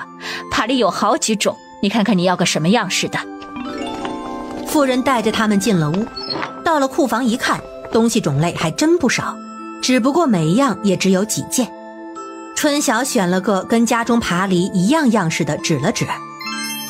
这爬梨多少钱一个啊？800文钱。想不到比杂货铺还便宜点儿。给我做10个。那边如今虽然只有7头牛，但是10个爬梨总是要备着的。他看向田氏，大嫂，你们准备几个？如今只有4头牛，这东西也是长期要用的，我备6个吧。那妇人眼睛都笑开了花，没想到他们要这么多。正想要开口说什么，却听到春晓又开口：老板娘，锄头我要40件，你这里砍柴刀要多少钱一把？老板娘正震惊于他们要这么多锄头，没想到他又问起砍柴刀。砍柴刀600文。那砍柴刀要30把。不能多买了，再买他银钱不够了。他又看向田氏，田氏想了想，那我再要锄头20把，砍刀15把吧，不够以后再补，该是够了。铁铺老板彻底呆愣住了。虽然镇上也有人家买工具一次买不少的，但是像他们这样的确实少见，他都来不及反应。老板娘，我们是分开结算的，你得给我们优惠些。老板娘立马堆上了笑脸。自然自然。他让人算了算，姑娘的要66两银子，小嫂子的要33两，有8钱。姑娘，你也知道，我们做这一行呢，做的是口碑，实则利润薄得很。今日你给了我这么大的生意，我很感激。你看这样好不好？你的这些呢要66两，我给你优惠3两，收你63两。您嫂子的要33两又8钱，我就收32两好了。你觉得何如？我可是很有诚意了。春晓看了看田氏，田氏点了点头，二人同意了，正准备给钱。只是你们一下子订这么多，这交期的话肯定不止8日了，至少得20日才行了。我们接了你们这笔生意，就是过年也有得忙了。交期我们可以适当宽限，不过东西嘛，务必做得好些。我们年15左右来拿。那是最好，那是最好。春晓跟田氏交了钱，收好了取货凭证。舒文看到他们笑眯眯的出来，就知道事情办妥了。几人去了镇上的粮食铺子，一问才知道粮食价格确实是涨了，而且涨了不少。之前的精米是15一斤，如今变成了20文，细面也由14文一斤涨到了18文一斤，黄豆也由9文一斤涨到了11文一斤。掌柜的，你这粮食怎么涨得这么厉害？姑娘怕是许久没有购粮了吧？我这粮食啊，可不是一天涨起来的，如今就是这个价，已经算是十分公道的价格了。我们如今收粮食都要官府批条子，这后头粮食要卖也要过衙门，他们不收才能随意买卖的。春晓大惊，那价格岂不是官府说了算？没有自由市场，这价格能好到哪儿去？掌柜，除了粮食如此，还有其他的什么没有？姑娘，你们到底买不买粮食啊？掌柜的见他们一直询问，并没有买粮的意思，有那么点不耐烦。具体的你去镇衙问问不就知道了，那头还贴了公告呢。春晓便又带着田氏去了镇衙，果然在外头墙上看到了公告，还好只是粮食没有棉花。春晓心中无比庆幸，若只是粮食那好办，价格不好他不卖就是了，到时候晒干了放在那儿，等时机再卖就是了。只是不知道这黄豆到时候给个什么价。再过几日就是除夕了，田氏应了周氏的话，要给家里办些年货，春晓家里也要办年货。于是二人带着舒文在镇上逛了起来，看到什么想买就买了。他如今虽然没钱，但是该吃的该买的还是要买些的。年前26的时候，天又下起了雪，2头庄子暂时都安置好了，也不用管，所以大家不再外出，而是准备安安心心的在家里过个年。幸福跟美满也渐渐了解了春晓的生活节奏，不再似前几天那样诚惶诚恐，因而也越发觉得幸运。他们如今竟然比村子里大部分人都过得好，一点也活得不像个下人。他们小姐很能干，除了针线不好，好像也没什么难到她的。好在他们的针线好，有些用武之地。我的做好了，给你们自己也各做2双。上次庄子里忘记说做鞋的事情了，也不知道他们会不会给自己做鞋。小姐，如今天气不好，做不了别的，不然我们多给你做几件衣服吧。我会我们那边的衣服样式，与这边略有不同，还算好看，不若做2件如何？春晓一听，可以呀，我那屋里的箱子里头有布，你们要做就自己拿布去吧，粗布细布都有的。今日都26了，姑姑他们今年居然没有来，也是稀奇。昨日田氏也说，怎么姑姑那边没有动静呢？估摸着是怕来了让还钱，索性就不来了。今年的年自然还是在严大山家里过的，比起去年更是丰盛有余。初一这天，春晓依旧是待在周氏这边，于是看到了村里人络绎不绝地过来拜年的情景。今年来的大部分还带了东西，不是肉就是蛋。周氏给来的孩子每人5个铜板当压岁钱。娘，今年的人比往年的人可多多了。可不是，都是给家里人说想去庄子做工的。那这儿人选好了没有？这个事情其实拖长了时间不好，那些没选上的怕是会生郁气，该定下来，让那些没选上的也能早点出去做工的打算。你大哥他们心里商量了个名单，这不是过年吗？等初5过了就把名额发出去，听说是选了12个人呢。你那边真不要人？我那边庄子里不要人，里头的126亩全部种棉花，20多个人勉强得行。外面种粮食的就请庄子附近的，差不多也要请大几10个人。今年舒文舒凤要管庄子，大哥二哥又要2头安排。这边地里我就先让木生叔2个兄弟跟幸福美满他们看着，等东升把那边带出来，我这边呢把幸福美满带出来，来年我会轻松很多。今年做卤肉的事情我怕是沾不了手了，还得多靠2个嫂子。你二嫂时候也差不多了，我让你二哥这个月就在家待着，有事交给你大哥。这妇人生产是个挺危险的事情，我们都得多注意着些。等过了15，就把那张家接生婆子接过来住着，这样保险。娘，那二嫂今年是不回娘家了？初2可是出嫁你回娘家的日子。她那个样子，她家里人又不是不知道，不仅不用回娘家，她生了，她娘家人还得来看她。我看二嫂也不稀得回去，你都知道他们家的势力。周氏叹了叹气，没钱的时候谁都一样，更别说那重男轻女的了。年初6，春晓带着幸福、美满还有东升一起，让东升赶着牛车去了陆村的庄子。除了幸福，东升跟美满都是第一次去春晓的庄子。东升知道春晓的庄子大，但是到了地方还是超出了他的预期，于是他在心里开始有一些不自信。春晓将王时文叫了出来，让2人认识了一下，并且告诉王时文，东升以后就是他们的大管事，所有安排及账目都由他来安排。东升很是受宠若惊。春晓告诉东升跟王时文，庄子里的126亩全部种棉花，外头的132亩80亩种稻米，52亩种麦子，外头怎么安排让他们自己商量着办。工具15号就可以拿，正好过了月半就可以开工。他将领工具的条给了东升，王时文则把自己手头的5两预备银子也给了东升。幸福跟美满2个人问他们是不是要过来帮忙，毕竟这边的地这么多，肯定要请人。春晓说他们主要负责家门口的地，他让东升赶紧熟悉起来，特别是跟庄子里的人，他会时不时的过来查看，有问题要及时提，争取把庄子管好。东升虽觉得有压力，但还是点头答应了。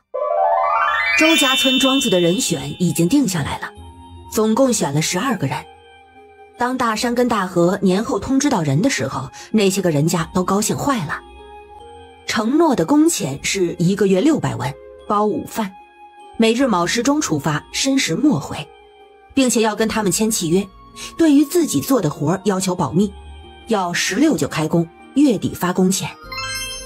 虽然工钱是600文，但选中的人家依旧高兴，因为他们去别处做长工，1个月也就500到550文钱，而且以后每天都有牛车接送，每日都可以回家。至于契约书保密这个事情就更不在话下，人家望祖和东升也签了，如今2家都买了地，若是有问题肯定不会如此，所以都很痛快地签了。其实严炳发他们也是有尽量均衡的，找的首先都是比较老实的人家，其次是家里人口多条件不好的，1家1个名额，不像望祖望福那样1家挣2份钱。淑凤还有淑文初7的时候就已经搬去周家村了，初10的时候严炳发跟大山又从镇上拉了2头牛回来，他们那边的牛算是齐全了，到时候这2头早晚送人，是要长期养在家里的。以后的分布就是大山家养着2头，大河家养1头，春晓处养1头。望祖跟望福兄弟俩已经上工了，春晓让他们去准备麦子地那边沤肥的事情，由田氏跟周氏带着他们，他则带着幸福跟美满忙自己家地里沤肥的事情。如今村里人种地都以他们家为风向标，看到他们家沤肥也跑去沤肥，不懂的就上门问。沤肥这个事情严家人原本就没瞒着的打算，只要是有人问，他们就会如实告知，并且好心的把泡种子的事情也说了。去年说泡种子的时候，大家还以为是他们家的托词，如今都是后悔没有相信，人家明明什么都说了，是他们自己不信而已。方氏的大儿子也成了大山他们的长工，方氏去年就只有1半地的种子泡了，那1半地就种得好些。今年就不用多说，到时候种的时候种子全部要泡上一遍。15这日，全家人又聚在一起，连淑文跟淑凤都回来了。你们2个管庄子累不累啊？奶奶一点都不累，还能指挥人干活，可好玩了。天书地书还有方书言书可好了，可听我的话，我让他们干啥他们就干啥。天圆地方的名字是严炳发起的，自然也是跟着他们姓严，他说这样叫起来方便。4个婶子就改叫春夏秋冬。这名字虽然起得随意了些，但是比他庄子里的阿大到27可是好多了，起码听起来就是个名字。我还没有去过庄子呢，等我这胎生了，我也想去瞧瞧。我去是去过，但是去的时候它还不是庄子呢，还只是一块地。不过看了小妹的庄子，怕是也知道个大概了。娘，你说的就是，结构都是差不多的，咱爹他们就是仿着姑姑那个庄子建的。大山是80亩地全种棉花呀。是啊，早就说好了的，棉花有利润，如今小妹又教了技术，自然是要种棉花的。开年也有许多家要种棉花的，他们如今是不知道这种棉花要诀窍，但是请了这些个长工，他们种一载就知道这些个事儿了，到时候咱的技术不就守不住了。周氏其实一直担心这一点。娘，你忘了，我们签了契约，不能把他们自己做的说出去，不然要赔钱的。不说是不说，那若是他们按你的法子自己种呢？自己种就自己种呗，只要不传出咱们村子，整个村子种棉花，我都觉得没啥。国家那么大，一个村子的量能算什么？去年望祖哥跟东升就跟我说了，要用我的法子种棉花，征求我的意见，问行不行，我同意了。东升如今去了庄子，我还得找个时间跟石柱叔说说呢。哎呦，你不早说，害我担心了这么久。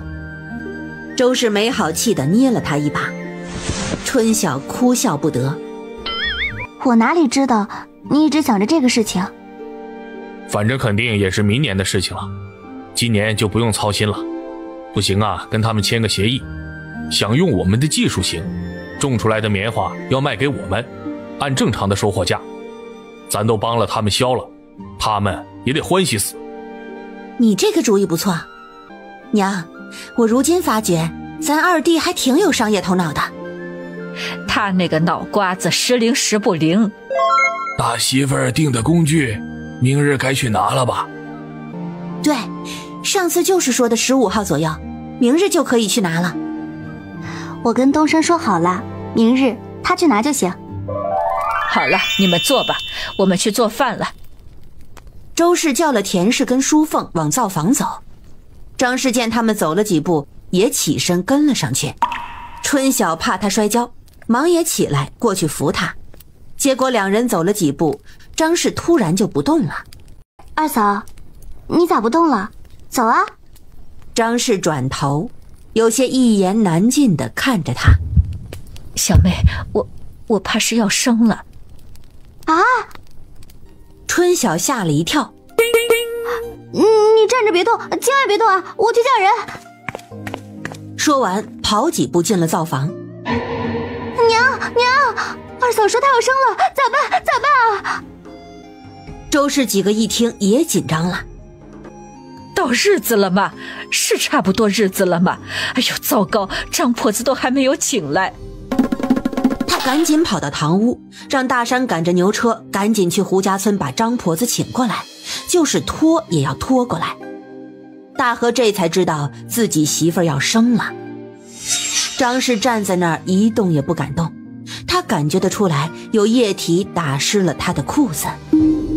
大和，赶紧跟你爹一起把你媳妇抬到牛板车上去，送回家躺着，我们也一起去。原本是做饭的时间，大家也顾不上吃饭了，一起跟着牛车去了张氏家。春晓叫淑凤回去把幸福跟美满叫过来。到了大和家，大家一起将张氏抬到了床上，周氏又让大和去生火炉子，让田氏赶紧去生灶烧水。他自己则找出了之前帮忙准备的生产包袱，包括剪刀、衣物那些。春晓在一旁什么忙都帮不了。娘，这婆子要什么时候来啊？来回差不多也要1个时辰吧，怎么就现在要生了呢？若是晚2日，婆子都请回家了，这日子还没有到啊。不过好在你嫂子她不是头胎，这生产该快不是难事，说不定婆子没来就生出来了。很快，幸福跟美满就来了。知道是主家妇人要生产，也是一慌，还以为春晓让他们来接生。他们可没有接生的经验，知道不是才松了口气。春晓让幸福接过了田氏烧水的活儿，美满则负责做饭。这会儿也顾不了那么多了，灶房能找到的食材随他用。严炳发跟舒文还有3个孩子都坐到了堂屋的桌前，舒朵也是一脸的焦急，严琦则懂事的在旁边安慰。半个时辰过去，婆子人还是没有来，张氏已经开始叫唤了。周氏自己也急得不行，虽然看过不少生孩子，但是如何接生她也不懂。以前几个小的出生的时候都很顺利，婆子到就生了，如今婆子不到，她也没有主心骨。田氏跟春晓则坐到张氏床边出言安慰，让她不要怕，让她尽量放松。婆子没到，不要用力。春晓不停地给她擦额头上的汗。屋子里的火炉子已经升起来了，春晓打开了一旁的窗户。严大河这会儿在卧房不停地踱步，时不时看看外面婆子怎么还没有到。听着张氏的叫声，他心都有些抽抽。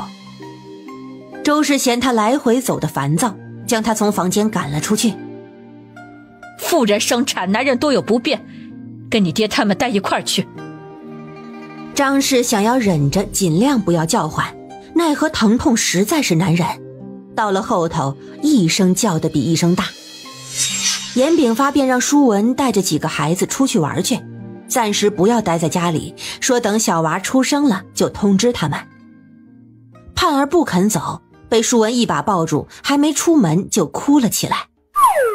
就这样又过了半个多时辰，严大山终于赶着牛车带着一个婆子回来了。婆子下车的时候人都站不稳，一看就是被晃的。他稍平复了一下，站稳了身子。不是说月底吗？怎么今日就生了？赶紧，在哪个房？赶紧带我去。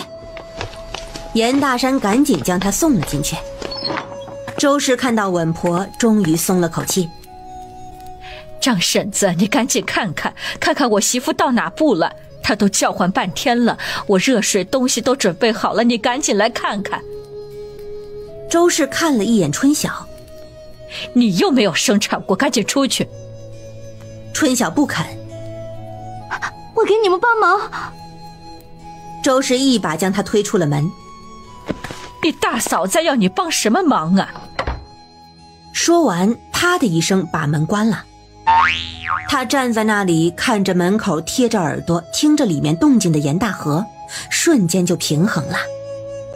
二哥，你是这孩子爹，为啥你不能在里面？春晓故意问。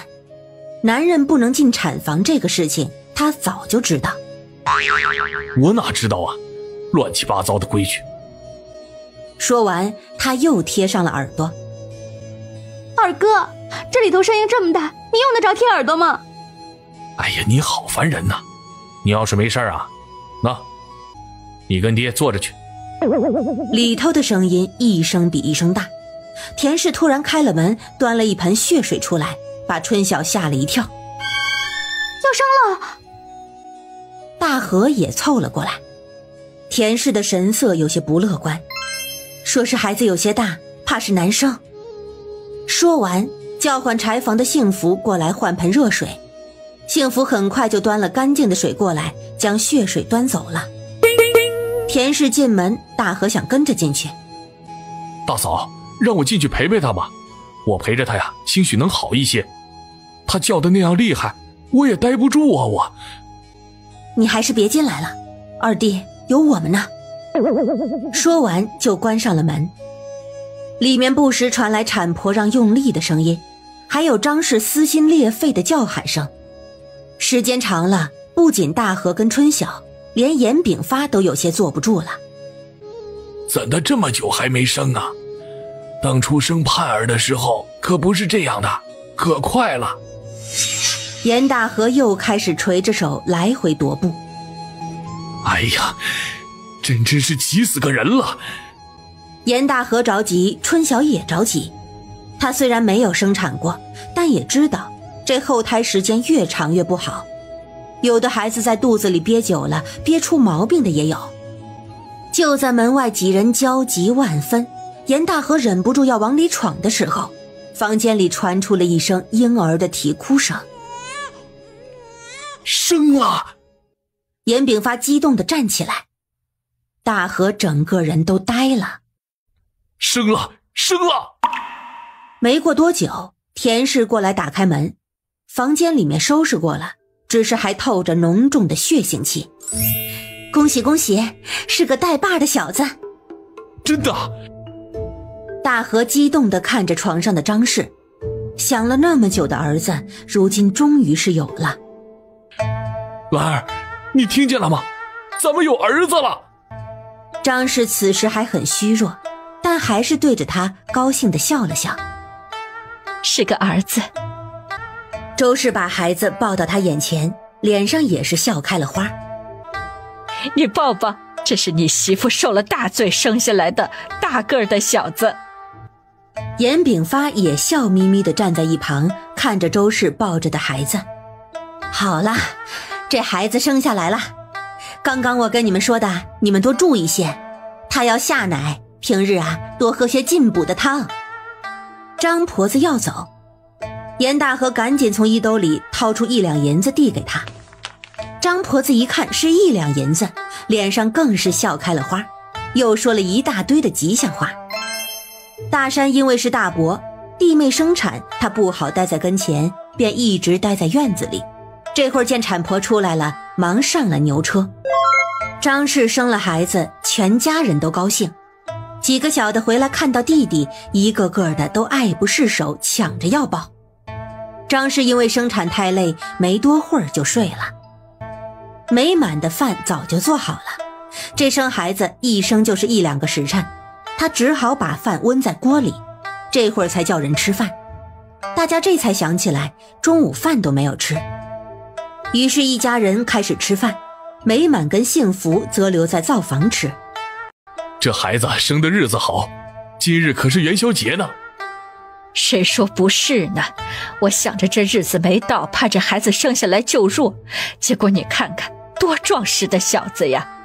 大河，你媳妇受了些罪，等会儿你去春晓那边抓只鸡给她炖上，鸡汤对大人好。咱家自己就有鸡，我上春晓那处抓是什么呀？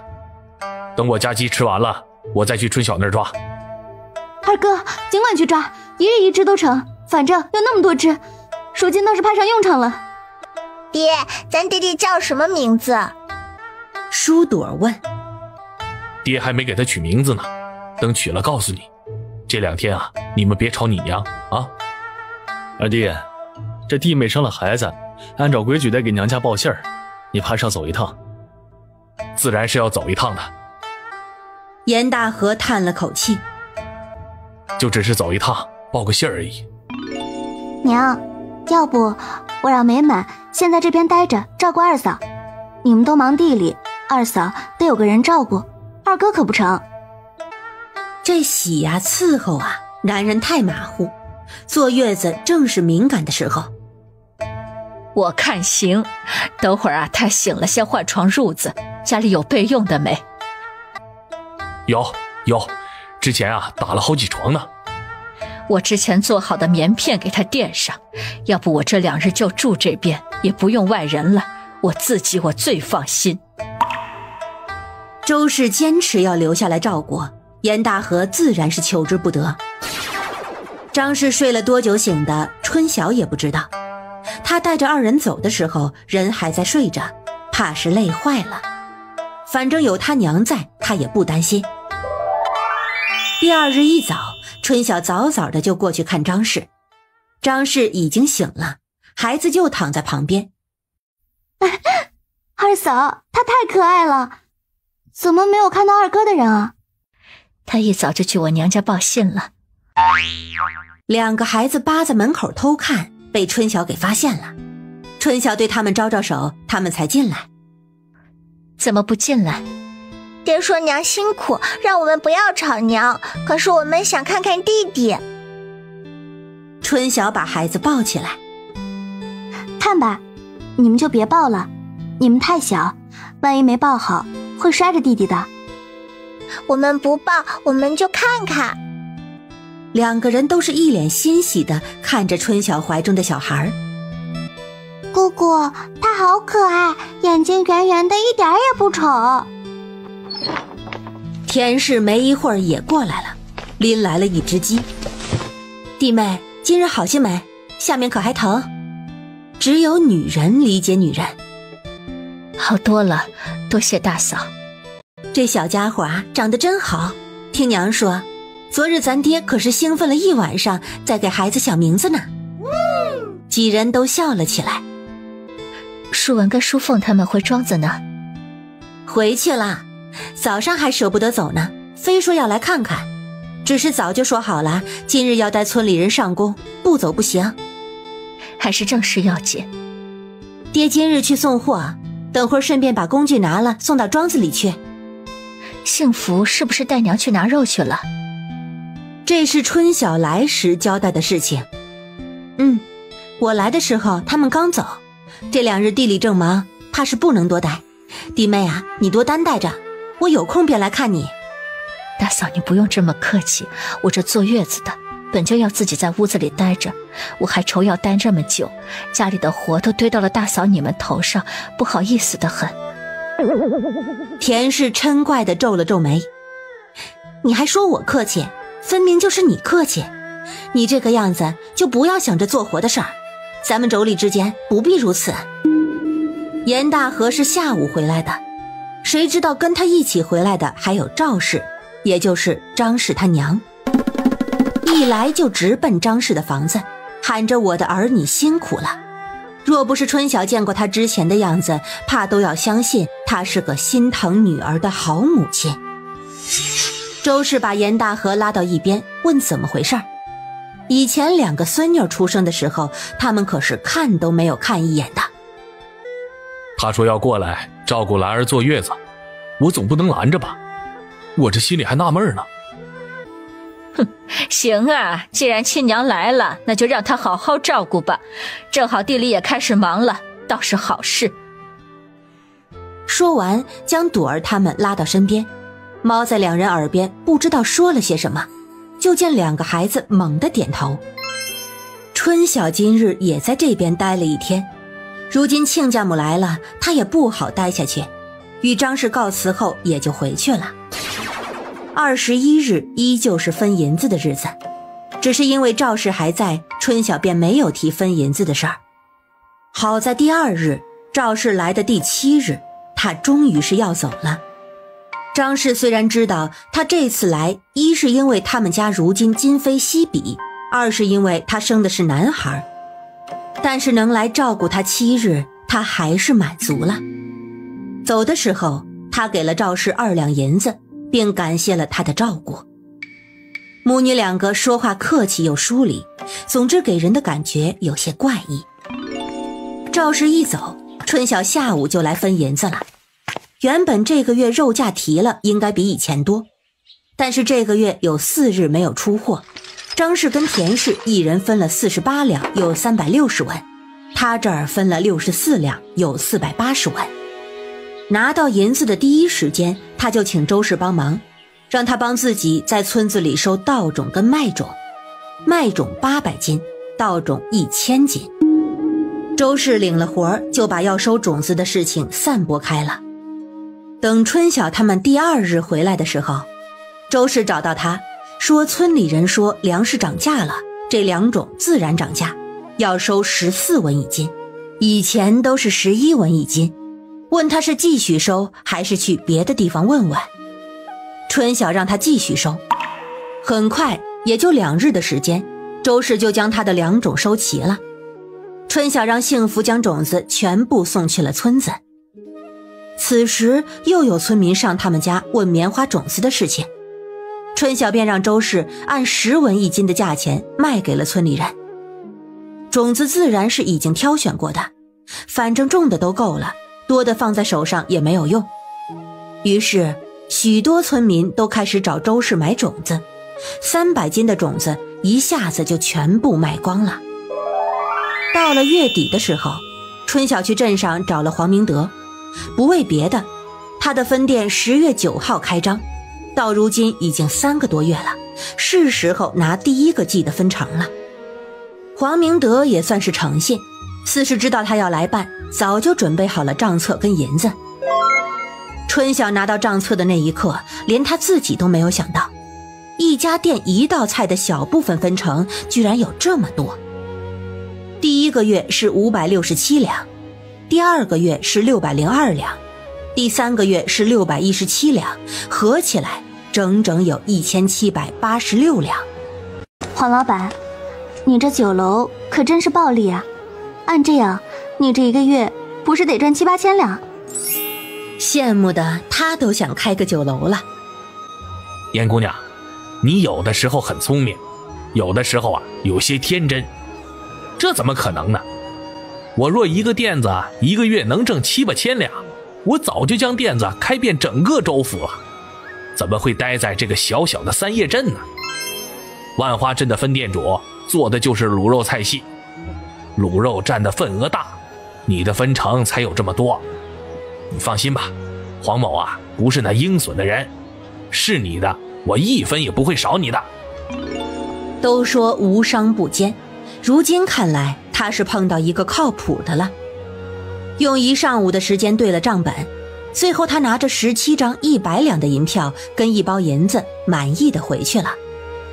身上揣着这么多的钱，再也不用紧巴巴的抠搜过日子了，想想都美好。回到家，将银票放好之后的第1件事情就是还周氏50两。你怎的又把钱还给我了？你没钱就自己拿着，娘又不缺你这个钱。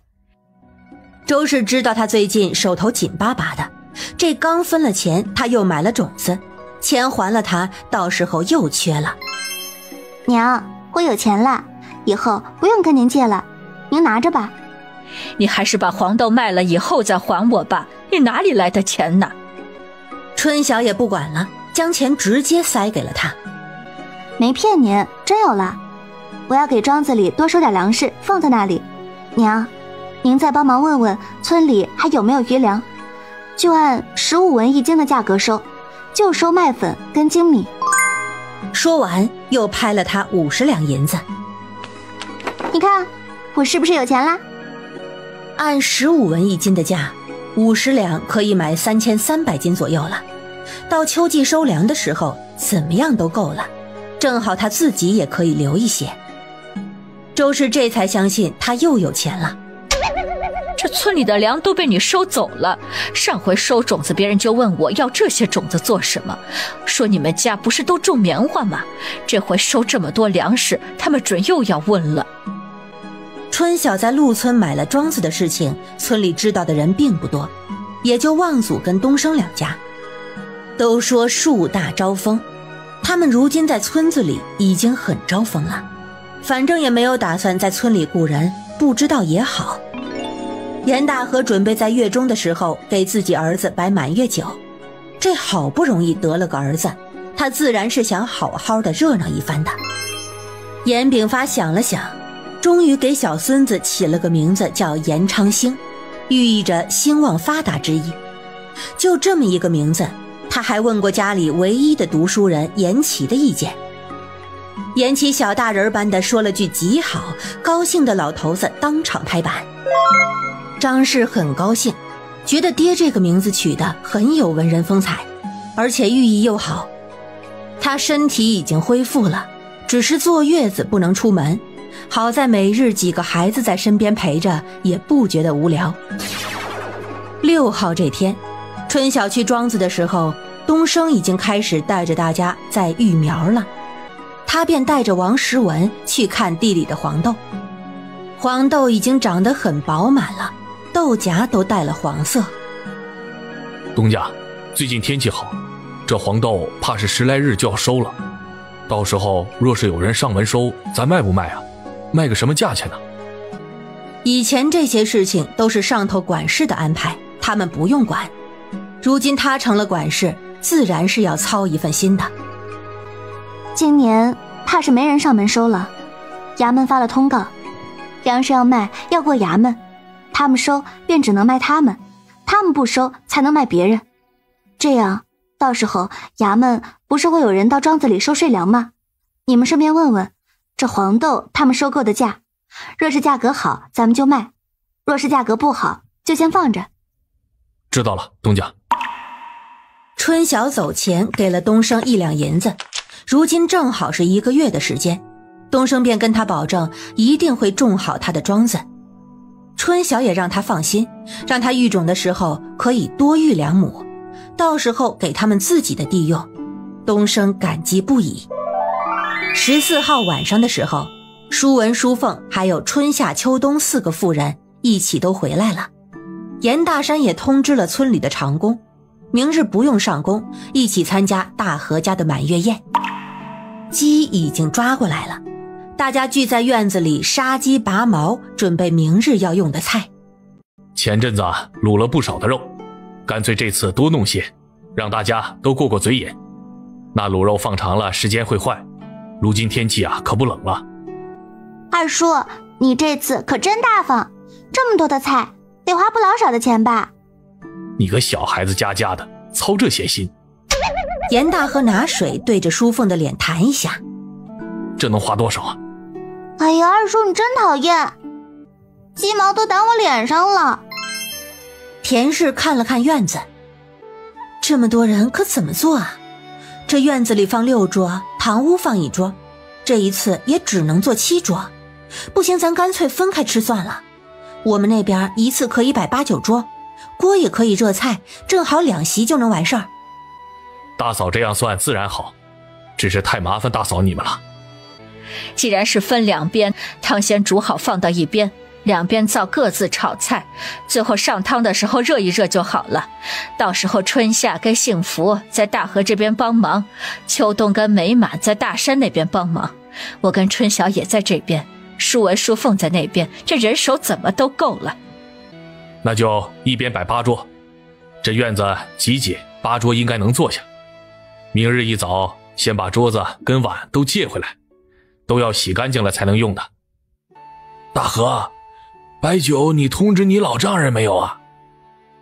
按说满月亲家是要到场的，不仅要到场，还要给钱呢。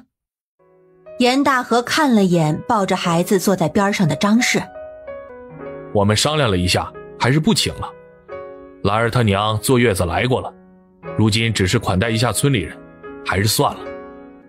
算了便算了吧，若按规矩，不仅大河的丈人家要来，连大山的丈人都是要来喝杯酒的，更别提严二妮一家了。这会儿大家选择集体忽略。一早他到大河家的时候，除了原本的自家人，村里的好几个妇人都过来帮忙了。问了周氏才知道是家里请长工家的媳妇儿。有人自愿帮忙，他们自然没有往外赶的道理，如此事情便顺畅了许多。桌子碗那些很快就借回来了，堂屋摆2桌，外头摆6桌，这样成双寓意好。张氏便抱着孩子在院子里待客，有些村里人闲来无事，便早早地坐在院子里一起聊天了。昌兴虽然小，但是越发的可爱，每日除了吃就是睡。听张氏说孩子很听话，一点也不闹人。此时张氏抱着他，他又在襁褓里睡得香甜。包布都是用细棉布跟新棉做的，做了不少，尿湿了也不怕。没多会儿，李正就带着家里人过来了。李正是座上宾，大河亲自陪着他们做了1桌。村里许多人虽然不知道饭菜的规格，但想着他们家如今的情况，怎么都是不错的。许多家境不好的盼着这顿饭已经盼了好些时候了，有些妇人带着孩子也早早就到了。春晓原本在灶房帮忙，却不想舒朵却突然跑了过来。姑姑，爹叫你呢，让你过去。叫我做什么？还有个把时辰就要开席了，正是忙的时候。你快过去，李正也在那边。春晓忙用抹布擦了擦手，又跟周氏打了招呼，走了出去。院子里几桌如今都坐了不少的人，舒朵将春晓拉到他爹那桌，就跑去找盼儿了。二哥，李正，明李哥，明泽哥。春晓给几人打招呼，李正看到他就笑眯了眼。春晓来了，来，赶紧坐。春晓便依言坐在严大河的边上。今日侄子满月，李正能过来，我二哥啊也算是脸上有光了。等会儿您几位可得吃好，就跟在自己家里一样，要是招待不周啊，莫要怪罪。春晓也十分不习惯说这些客套话，但是到了这个场合，总不能见面干坐着，总要说点什么的。哎呀，这都太客气了啊！叫你来呢，是想问一问你棉花的事儿。严清华想了想措辞，我先说明啊，我问只是单纯的好奇啊。若是问到你不好说的，你便直接说，我可没有强问的意思啊，你可得明白。春晓点了点头。您问吧，若是我能说的，我便告诉你；不能说的，您莫怪就是。这沤肥跟耗种子的事情，都是你自个儿琢磨出来的吗？这到底是该说是还是不是呢？这是时代的结晶，可跟他没有半毛钱的关系。他点了点头，算是吧，也是无意发现的。你们去年的麦子都这样种的？我听村里人说1亩多了70-80斤呢。是，当时因为才是，也不知道会不会成功，所以就没有跟村里人讲，只跟几个人说了。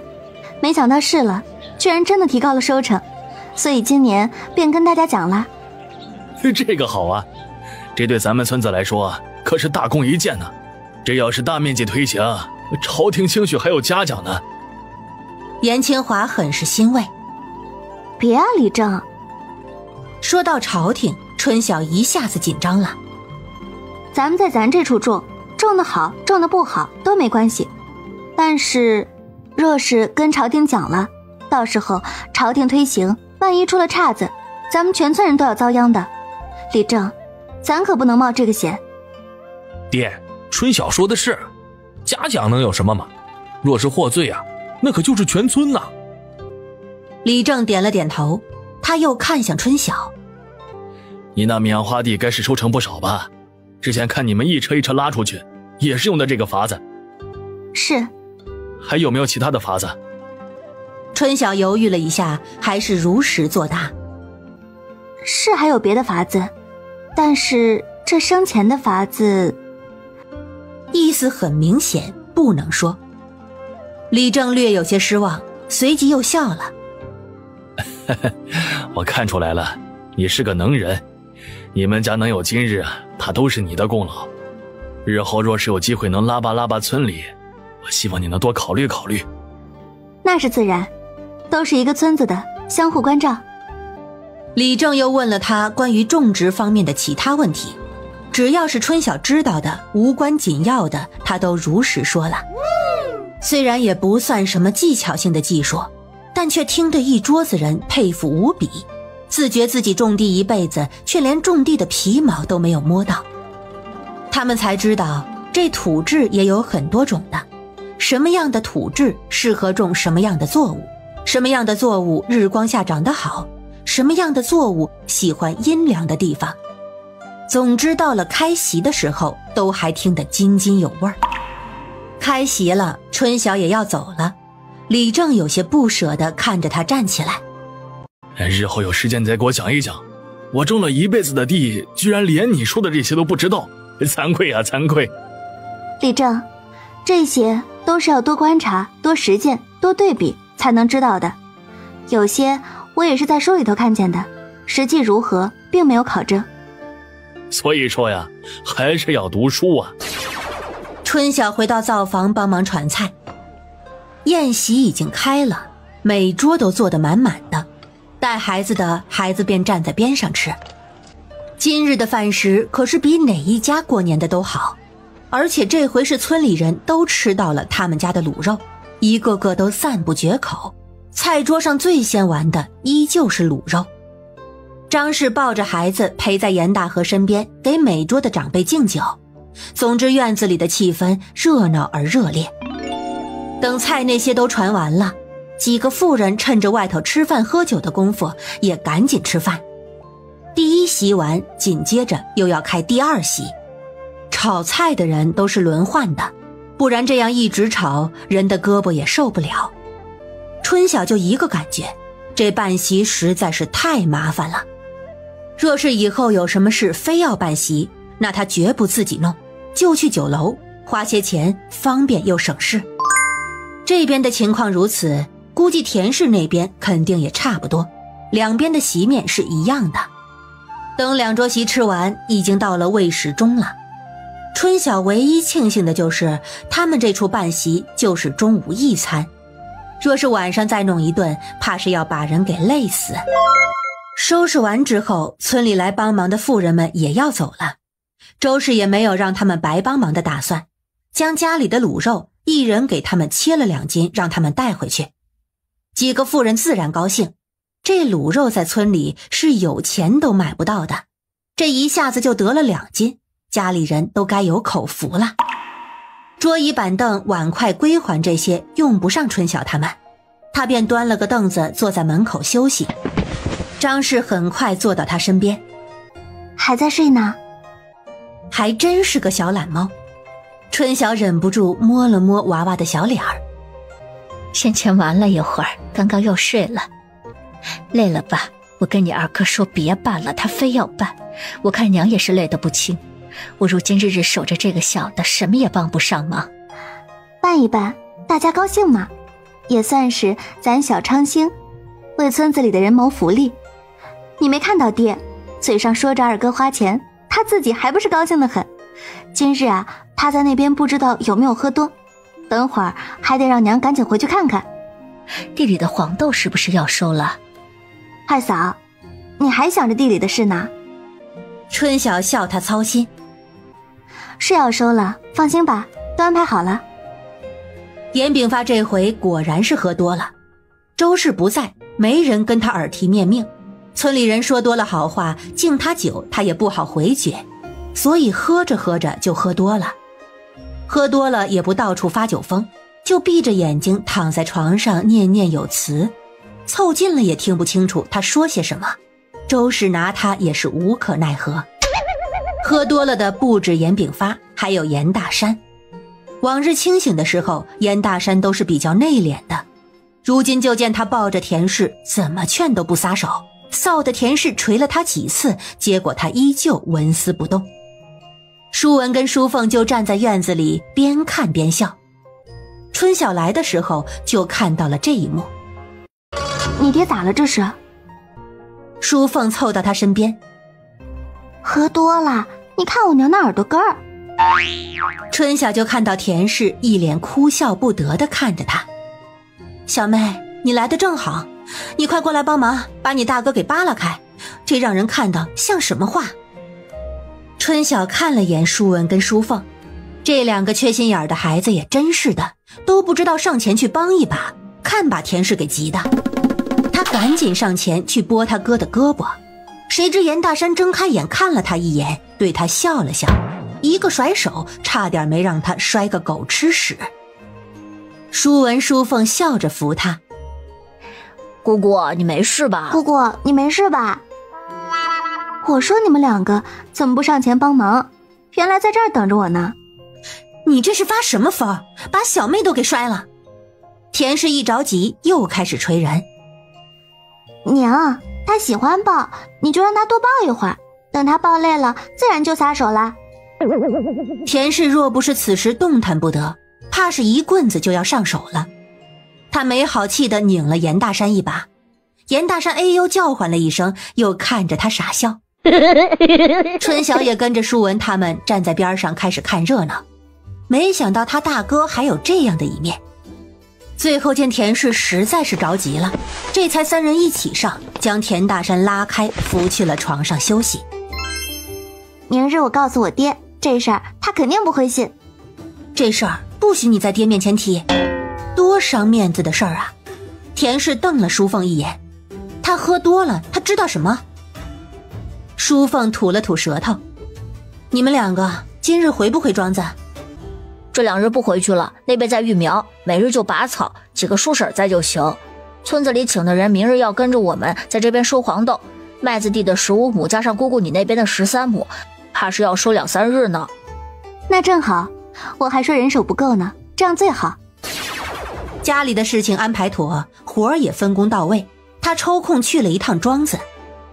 如今正是收成的时候，不去总是在心里有些不放心。陆村那边也已经开始收割了，他到的时候，大家都在院子外头的地里忙。还没到跟前，就有人看到了他，纷纷开始叫东家。东升也看到他，跑了过来。春小姐，我看了一下，地里收成不错，昨日我们收了1亩打出来了，有200来斤呢。这么多收完，怕是库房都要放满了。麻袋那些都买够了没？按照你说的，跟编袋子的好几户人家直接买的，买了大几百个呢。春晓点了点头。下次直接跟人预定1000到2000个放起来。如今看啊，是要几两银子，但是分摊了就没几文钱了。这要用的东西不能少。他走到地里，哎，棉花长得怎么样了？等会儿还要亲自去看看。早就出芽了，如今都有手掌高了。等会儿我带你去瞧瞧去。等这地里收完了，赶紧施了肥就可以移栽了。说完，他看了看春晓，有些欲言又止。春晓笑了笑，担心家里的地吧？放心好了，黄豆都收了，你爹这几天啊在忙着打豆呢，等豆子打完了，我们再一块整地。东升不好意思地笑了笑。谢谢您，春小姐。他就担心家里活他爹一个人做不完，如今得了春晓的话，总算是心里一块石头落了地。你们如今一日能收多少？可需要请人帮忙。若是要请人啊，就让王世文去村子里找人，工钱到时候统一结。如今一日能收10来亩呢，10来天的功夫就能收完了。到时候把人分成2批，一批整理黄豆，一批下地施肥。3月初的时候，棉花应该就可以移栽了。到时候麦子跟稻米也要一并种，那个时候怕是要请人手了。见这边庄子一切如常，安排得很好，他便赶紧回了村子。2月底的时候，李正开始收拢各家的税粮。春晓的13亩地并不属于税地，而是属于宅基地，所以他只需要交6亩地的税粮300斤。黄豆他早就送到了大山家，让周氏到时候一起代交。一早他就让幸福赶着牛车送他去镇上，交了货立马直奔庄子。到了庄子，大家果然已经开始给剩下的地施底肥了。他有些惊讶，这么多的地又要收割又要除杆，居然已经整理好了。他把东升跟王时文叫到跟前。我虽然想要赶进度，但也不至于黑心到要把人当牛使。你们是不是不眠不休的做了？这要把人累坏了，倒霉的可是我。我没有强迫他们，但是大家都是鸡叫就开始起来干活了。他们起了，我自然也就起了，就大家一起做了。这话越说越小声。东家，你也别怪徐管事，这都是大家自愿的。大家日日吃得饱，干点活能有啥呀？再说前些时日，衙门到一众庄子都通知了，说了交税粮的日子，索性就干快些，大家都是这么想的。以后可别这样了，咱们庄子可是要长长久久的，都是我的人，谁出事我都不想。收成有多少啊？36765斤，税粮交了8400斤，还余28365斤。可问了衙门，黄豆多少银钱收？说是6文，让我们卖就抬到镇衙去。外头的粮价已经涨了，结果收价还是这样，他该庆幸没有降价强征，已经算好了。这么多的黄豆若是不卖，万一以后战争波及大了，会不会要他们捐献都不好说。而且库房都占了也不好，他在心里算了算。这样，明日你们多跑几趟，拖25000斤去卖到衙府，剩下的3000多斤与上回拉回来的粮食放到一起自己吃。卖的钱呢，该有150两。东升，你收好些。春小姐，我上回去镇里打听过了，如今粮食可贵得很，你真要6文钱卖那么多吗？东升觉得实在是有些不划算。卖吧，这政策是上头定的，变好变坏咱不知道，吃点亏就吃点亏了。东升家那边的8亩地也全部整完，施了底肥。村子里的人觉得东升自从做了他们家的长工，家里也开了运门了，甚至还出现了一些不好的闲言碎语。对于这些，春晓态度一如从前，爱说就说去，只要不闹到他跟前。按他之前吩咐的，黄豆应该是已经卖了。这几日不知道是在给外头的地施底肥，还是已经开始移栽了。他正想着庄子里的事情，却听到舒朵的声音突然从外头传进来。姑姑，快！李正召集大家去晒谷场呢，说是要快。是有什么要紧的事情？不知道，听村里人说衙门来人了，只说让大家赶紧过去。奶奶说让你快着些。衙门的人来了，定是什么大事儿，只是什么事情呢？这税粮都已经交了，他们能与衙门打上交道的事情，就只有交税粮而已。跟幸福美满说了一声，便拉着舒朵往村子的方向跑。一路上走都不见人，大家应该早就过去了。春晓他们到的时候，晒谷场已经站满了人。他们找到周氏，跟家里人站在一起。这么多人，却没人敢说话。春晓一看，前头的台子处除了李正，果然看到了不少的官差，大概是10来个，旁边还停着2辆马车。看这架势，肯定是有什么事儿。众人又等了好一会儿，见无人来了。严家村的人是不是都到了？李正看了看底下人。官爷，村里有好些人在外头做工，没做工的就都在这儿了。那官差点了点头，拿出一张纸。今日来只为一件事儿，上头下徭役了。底下一听就开始不淡定了。这徭役不是好事儿，不是捐粮就是捐钱，或者是捐人，最严重的就是兵役。不知道这次是什么？怎么好好的下徭役，都多少年没这个事儿了。大家安静啊，这头通知完，我们还要去别的村子，不要浪费我的时间。我说话期间，请大家保持安静，有疑问等我讲完了再提。领头的差爷看了看下头的人，不自主地提了口气。上头的公告繁琐，我就不累赘了。简要紧地说，此次徭役为征兵丁。话还没说完，底下就是一片抽泣声。春晓的心里也是一抽，紧接着就有一阵不好的预感。凡年满15岁到50岁之间的男子，皆需奉旨入清河关，入河间大将军麾下效力。一户呢可免1丁名额，但是需要交驻金20两。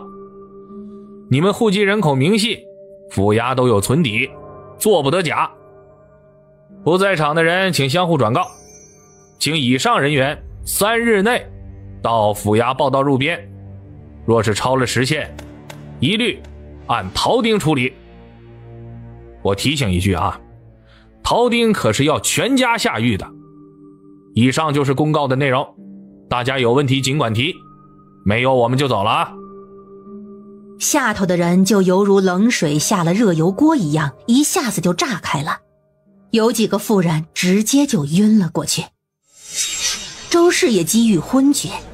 按照刚刚说的，严大山跟严炳发2人有一个必须得上战场，这可如何是好？田氏的眼泪都掉了下来。娘，怎么办啊娘？官爷，这一户1人可用钱赎，那若是多出银钱，可否免2人？只要能免，几百两就算是上千两也是要出的。银子可以再挣，但是人一旦上了战场，那就是九死一生了。大家都齐刷刷地看向那群官差，谁知却得来了冷冰冰的不能2字。官差见场面闹哄哄的，无人再问话，坐上马车，很快就走了。许多村民面露焦急，纷纷围着李正。李正啊，这可如何是好啊？这消息来得这样突然，这是不让人活了的节奏啊！战场最无活路，这人上去就没了。我就算了，我儿子才娶的媳妇儿，这可怎么办呢？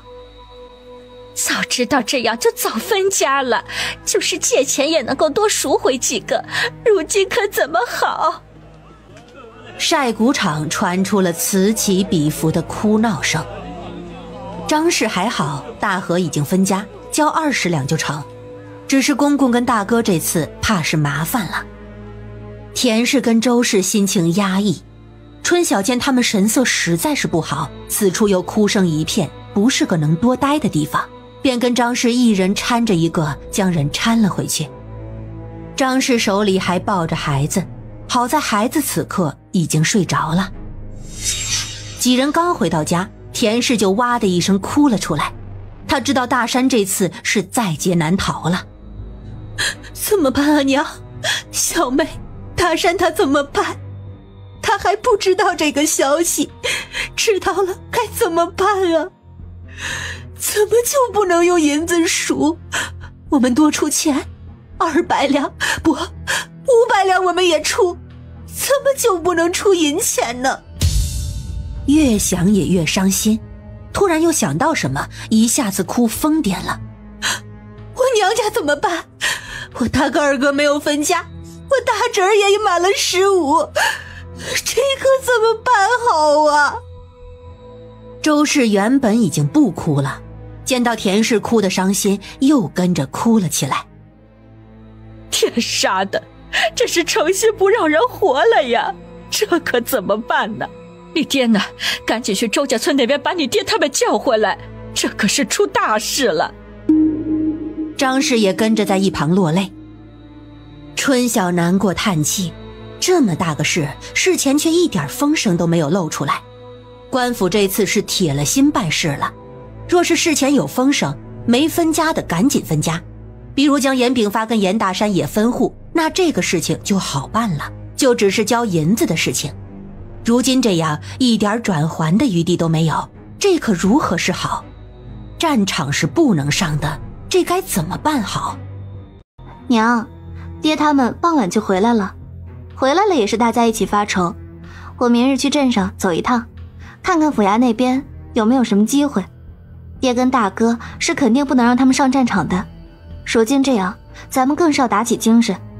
若是人垮了，这事儿就真的没有转圜余地了。周氏一听，忙擦了擦眼泪，但是眼泪并没有立马就止住。春晓，你一向有能耐，你一定要帮帮你爹他们。若是他们去了战场，我们也没法活了。娘，您先别伤心了，我先扶着您跟大嫂去床上休息一下。这是个很棘手的事情，说不让人上战场也只是暂时安慰的话，除非他在衙门有人，但是他在衙门哪里有人？明日也只能先去打听了。明日还要把东升接回来，东升家如今2个人都要入征，面临着一样的困难。严炳发他们回来的时候，一个个垂头丧气，舒文跟舒凤都眼睛肿肿的，显然是已经知道这件事了。今日在周家村那边就听到了这个消息，这可怎么办是好啊？严大山抱着头坐在门口，舒凤又开始抱着他娘哭。他爹要上战场了，所有人都知道他爹要上战场，父子一起，哪有父去子不去的道理？田氏如今只剩下默默的流泪，偏偏这个时候还有人上他们家借钱，说了几句，大概也看出时机不对，叹着气走了。这可怎么办好啊？周氏觉得心里苦，能有什么办法呀？听天由命吧。一户不是可以交钱免一丁吗？大山还年轻，几个孩子都没有大，去也是我去，也不用这么悲观。上了战场又不是一定是个死，到时候我能躲就躲，总能活着回来的。他不说还好，一说周氏，眼泪就跟决了堤一样的流。一头是男人，一头是儿子，这让他怎么选？爹，您说的什么话呀？要去也是儿子去，怎么可能让您去啊？到时候家里还得托您照顾呢。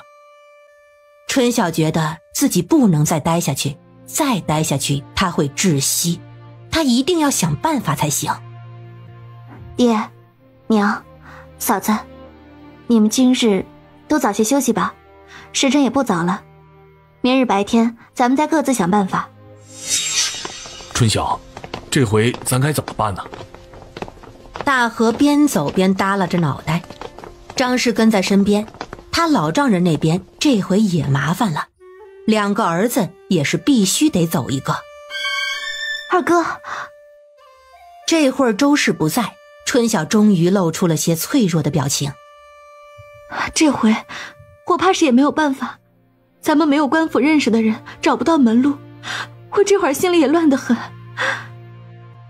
严大河这才知道他的镇定都是装的，他捶了一下自己。二哥糊涂了，你平日厉害惯了，遇到事情啊习惯了找你，可你也是个普通女娃，这么大的事情怎么办得来呀？唉，不管如何，我明日都要去镇衙那边看看，打听打听，看看有没有可行的路子，能用钱保下的，要多少钱都行。我明日啊同你一起去，你明早等我啊。2人各自回了家。这一晚春晓睡得特别不踏实，时常就从梦里面惊醒，醒了梦到了什么也不清楚。第2日一早，春晓让幸福赶了一辆牛车去庄子接东升，自己则坐上了大河的牛车去了镇上。他去酒楼送货，让大河先去镇衙那边候着，生怕漏过了任何的机会。春晓待在酒楼后院，就听到有伙计议论这个事情。酒楼的伙计也是雇的，就算是在家中独子，上头的老父亲只要年纪没有超过50岁，同样是要被征丁的。他站了半天都没有人来收货，就听到有几个伙计正在跟厨房的管事要求结银子。酒楼的后厨如今也是乱糟糟的。没多会儿，那个郑管事就带着黄明鹤过来了，看他站在院子里跑了过来。